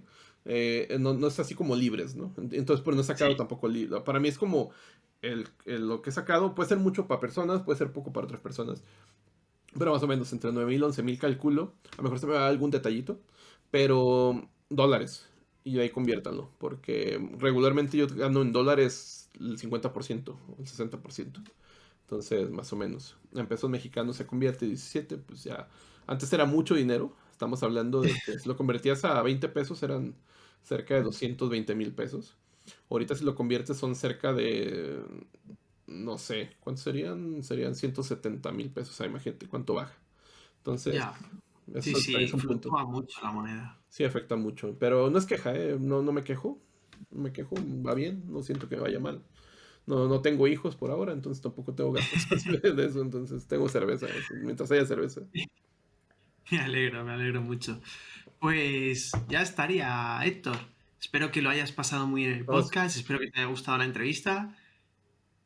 Y nada, sobre todo, espero seguir contando contigo para siguientes proyectos y nuevas ideas. Y para lo que quieras, pues ya sabes, aquí me tienes para colaborar contigo en lo que haga falta. claro, te espero en Row Radio, cabrón. Que Hombre, le... claro, tú ya hablamos para el día y la hora y quedamos, no te preocupes. Vale, Y a todos los que estáis viendo el podcast, muchísimas gracias. En la descripción del vídeo tendréis todas las redes sociales de Héctor para que le podáis seguir en todas partes, muy recomendable. Y dicho esto, un abrazo para todos y muchísimas gracias por estar aquí. Chao, chao, chao, chao, chao.